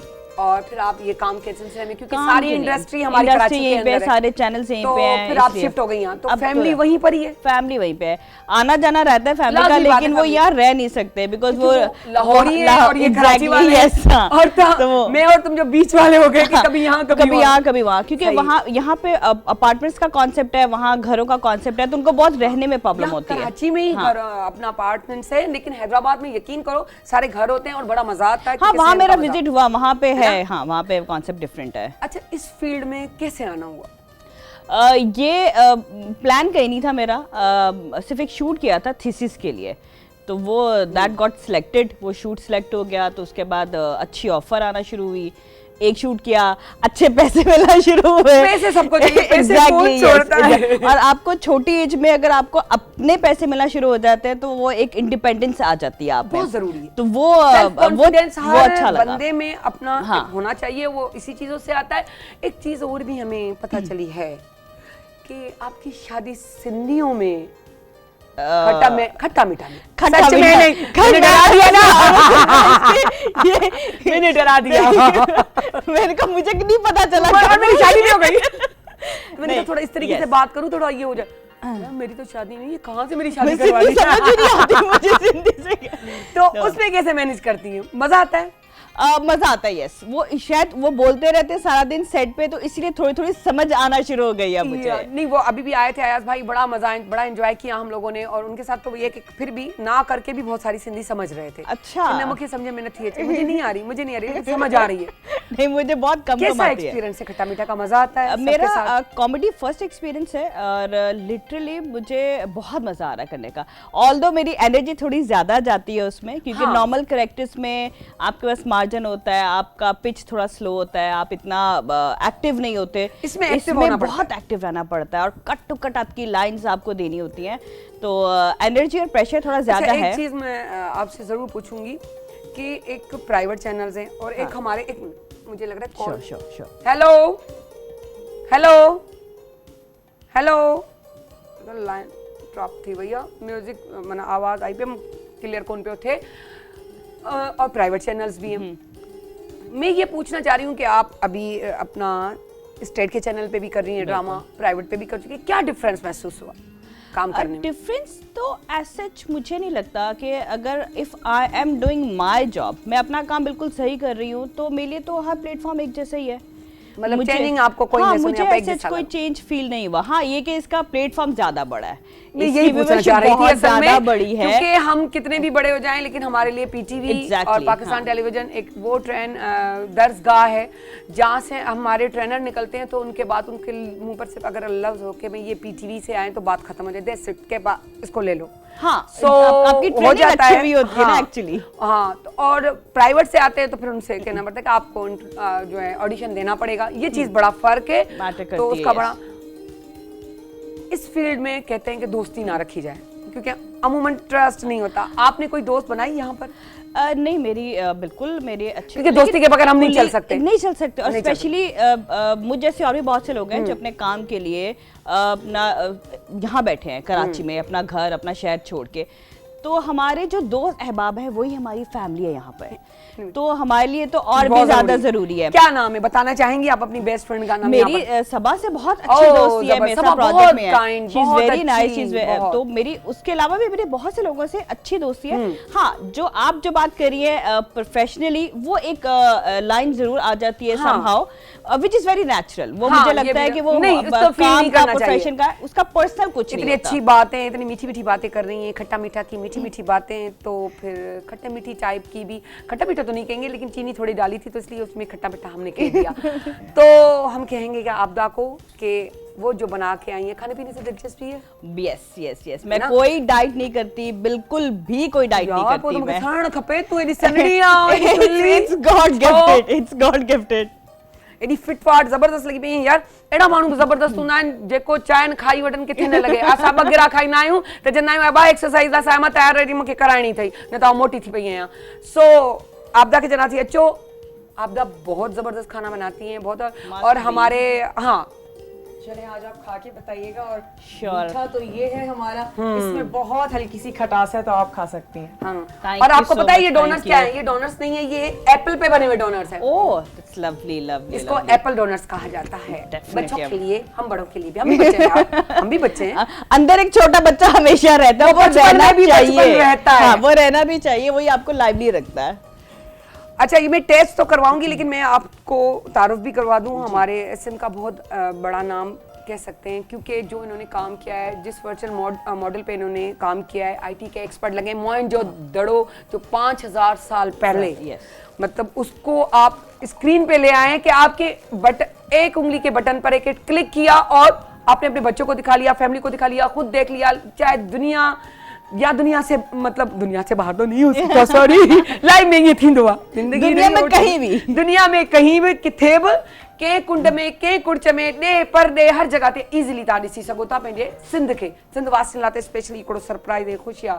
सो उसके लिए तो ये हमारे मेहमान हैदराबाद से आए हैं और बहुत अच्छा काम किया है। मेरे ख्याल से अप्रिशिएट करना चाहिए ऐसे बच्चों को, ऐसे लड़कों को, ऐसे गर्ल्स को जो इतने अच्छे अच्छे काम करते हैं, क्योंकि हम भी अपनी फील्ड में हैं, ये अपनी फील्ड में, क्योंकि सबको अपनी अपनी जगह पे कुछ ना कुछ करना चाहिए। और ये सब एक कहीं ना कहीं एक दूसरे से कनेक्टेड होते हैं। एग्जैक्टली, वो कोई भी वन मैन शो नहीं होता, it's a team work model है कि आप यकीन करें, बिलीव मी, मैंने जब देखा, मैंने कल भी देखा था, फिर मैं अब दोबारा भी इस वक्त देख रही थी, मुझे बहुत पसंद आया, बहुत अच्छा लगा। मैंने कहा यार वाकई बहुत सारे लोग हैं, बिजी होने की वजह से कोई अफोर्ड नहीं कर सकता, पहुंच नहीं सकता, तो वो चीज़ वहाँ देख, लेकिन इन्होंने जिस तरीके से और वो दिखाया है कि हमारे उस दौर के रहने वाले किस तरह थे, ड्रेनेज सिस्टम उस वक्त भी वैसा ही था, उठना बैठना। आज की जनरेशन को इन चीजों की नॉलेज नहीं है उस लेवल पे जैसे होनी चाहिए। तो ये एक अच्छा स्टेप है, लोगों को पता चलना चाहिए, हिस्ट्री के बारे में भी नॉलेज होनी चाहिए आज की जनरेशन को भी। सही। अच्छा, सक्सेस का आपके नजर में कौन सा फॉर्मूला होना चाहिए, क्या होता है इन आर इंडस्ट्री? देखिए ऑल ओवर मेहनत तो मस्ट है, आपको मेहनत, अपने काम के साथ आप लॉयल रहें, और सेकंड आपकी लक भी बहुत मैटर करती है। Luck matters a lot. बहुत से मेहनत करने वाले लोग होते हैं लेकिन वो शायद सही डायरेक्शन में नहीं कर पा रहे होते, सही टाइम पे नहीं कर पा रहे होते, तो वो ये सब एक चीजें मिक्स होके एक फार्मूला बन के निकलता है। But end of the world कि आपको लॉयल होना पड़ता है अपनी जॉब के साथ। इन में को शक कोने, मुझे ख्याल से अरसलान ता छा चंदा इन गाल में, त इन में केतरी सच्चाई है? बिल्कुल ईअं ई आहे, जो अपॉर्चुनिटी क्रिएट करनी पवंदी आहे, पर मेहनत कंसिस्टेंट हुजणु खपे, एंड व्हेन लक स्ट्राइक्स त पोइ ज़बरदस्त, ॾाढी सुठी ॻाल्हि कई। पर हाणे असां चाहींदासीं त थोरो इनखे टेस्ट बि कयो वञे, मुंहिंजे ख्याल सां, है न? ऐं छो जो असां खाईंदा आहियूं, आउं त किरी पवंदी आहियां, पोइ ख़तमु थींदो आहे प्रोग्राम उन खां पोइ। पर अरसलान तव्हां बि थोरो इनखे चखे ॾिसो, तव्हां स्टार्ट कयो, लेडीज फर्स्ट। पोइ हीअं कीअं, हीअं हमारी लिपस्टिक्स खराब हो जाएगी। नहीं, इसको पता है, इन्होंने, मैं ये सोच रही हूँ कौन सा उठाना चाहिए जो छोटा छोटा सा लगे। ये छोटा सा मैं उठाती हूँ, यूं करती हूँ, दिया, हाँ तो खाई सको था। हाँ यार जबरदस्त, मुंह तोड़े खा दो यार, मजे था। वेरी नाइस, वेरी नाइस यार जबरदस्त। मॉर्निंग स्नैक्स अगर इस तरह का हो डेली, वो एप्पल से तो वैसे भी जो है वो फ्रेशनेस आ जाती है। तो और इसमें जो चीजें ना, बड़ी बात ये है कि आपको हेल्दी नहीं करती, तो ये चीज फायदा है। आप वेट वैसे हेल्दी नहीं, मोटापे के लिए वैसा हेल्दी। मैं वो उस लेवल में कह रही थी कि मतलब मोटा हेल्दी नहीं करती, वैसे अंदर से हेल्दी करती है। वो ये अच्छी बात है, वो होना भी चाहिए आपको, हेल्दी फूड लेने चाहिए। असांजे घर में इहो लफ़्ज़ ॾाढो हलंदो आहे, ॾाढी हेल्दी थी वई आहीं, ॾाढी हेल्दी थी वई आहीं, पर हालांकि हेल्दी हूअं अंदर खां चइबो आहे त ही अंदर खां हेल्दी आहे। बट इट्स रियली यमी, बहुत अच्छे हैं। यमी है ना? यस, इट्स गुड। तव्हांखे चखियो? हाँ मूं टेस्ट कयो, तव्हांखे कीअं लॻो? इंतिहाई सुठो आहे, पर असां वटि अञा केरु आहे कोन न जेको सुबुह जो असांखे सर्व करे इहो।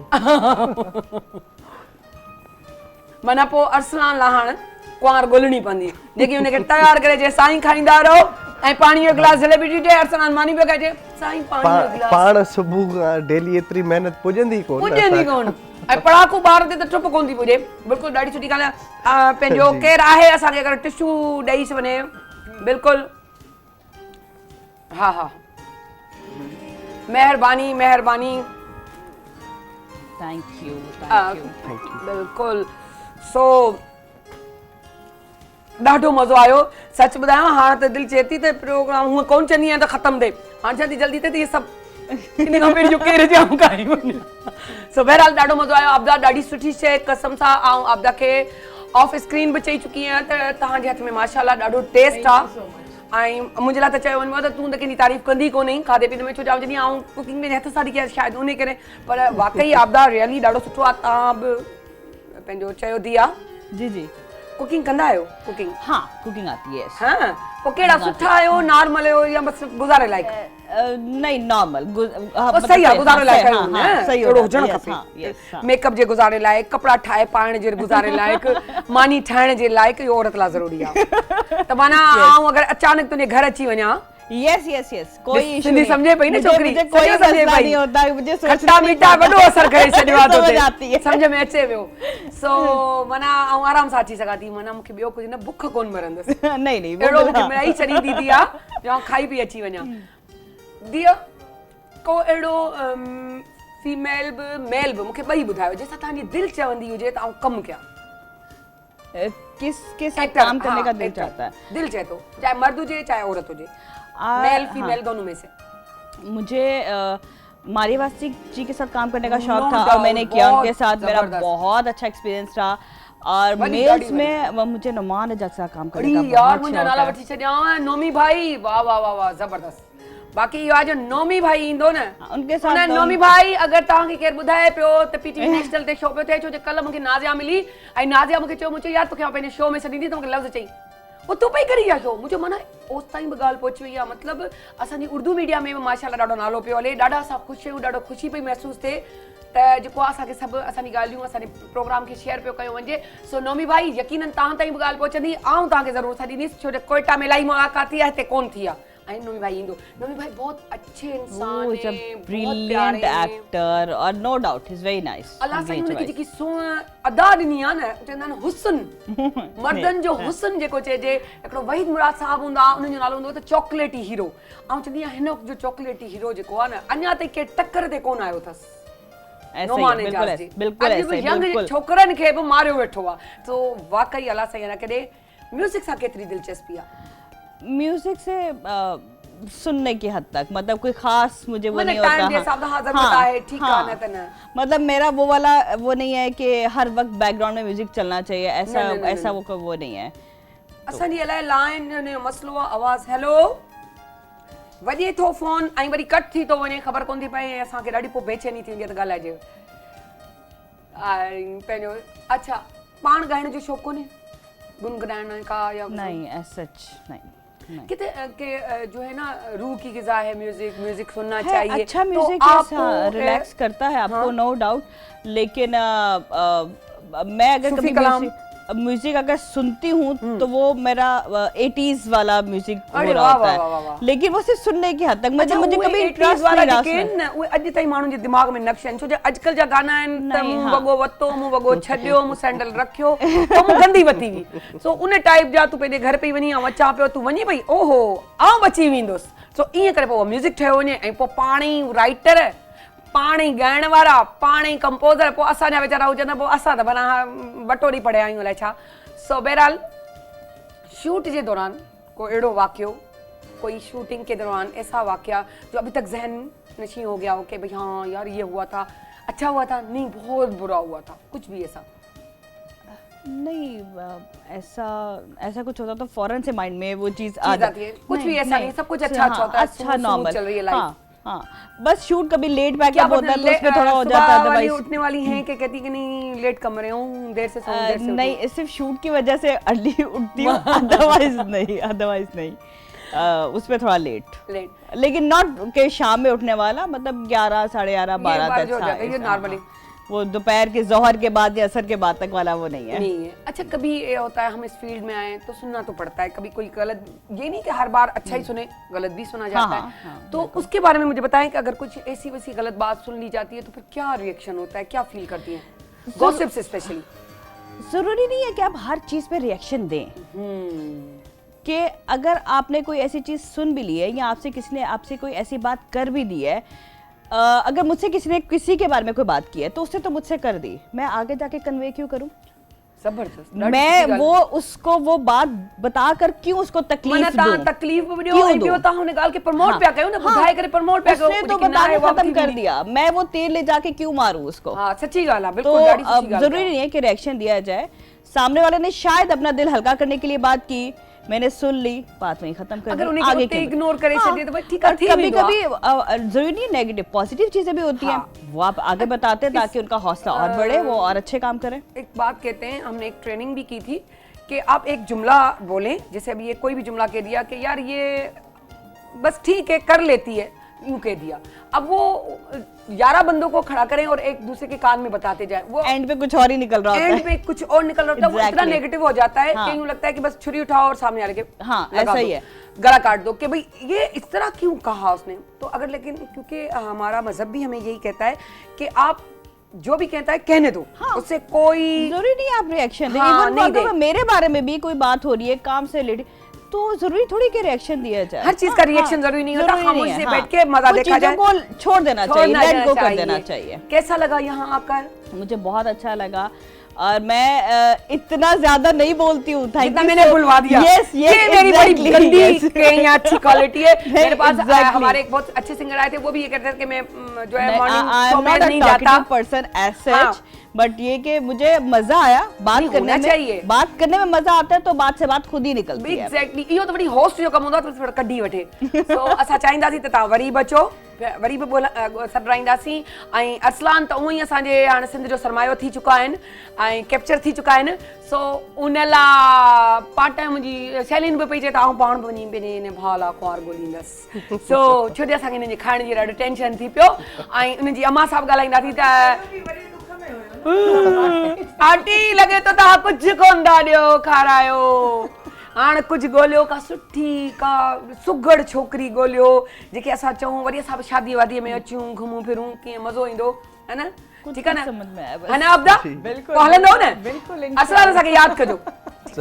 सो बस सभिनी खे दुआउनि में यादि रखो। को नंढो वेंदे वेंदे मैसेज ॾियणु चाहींदो?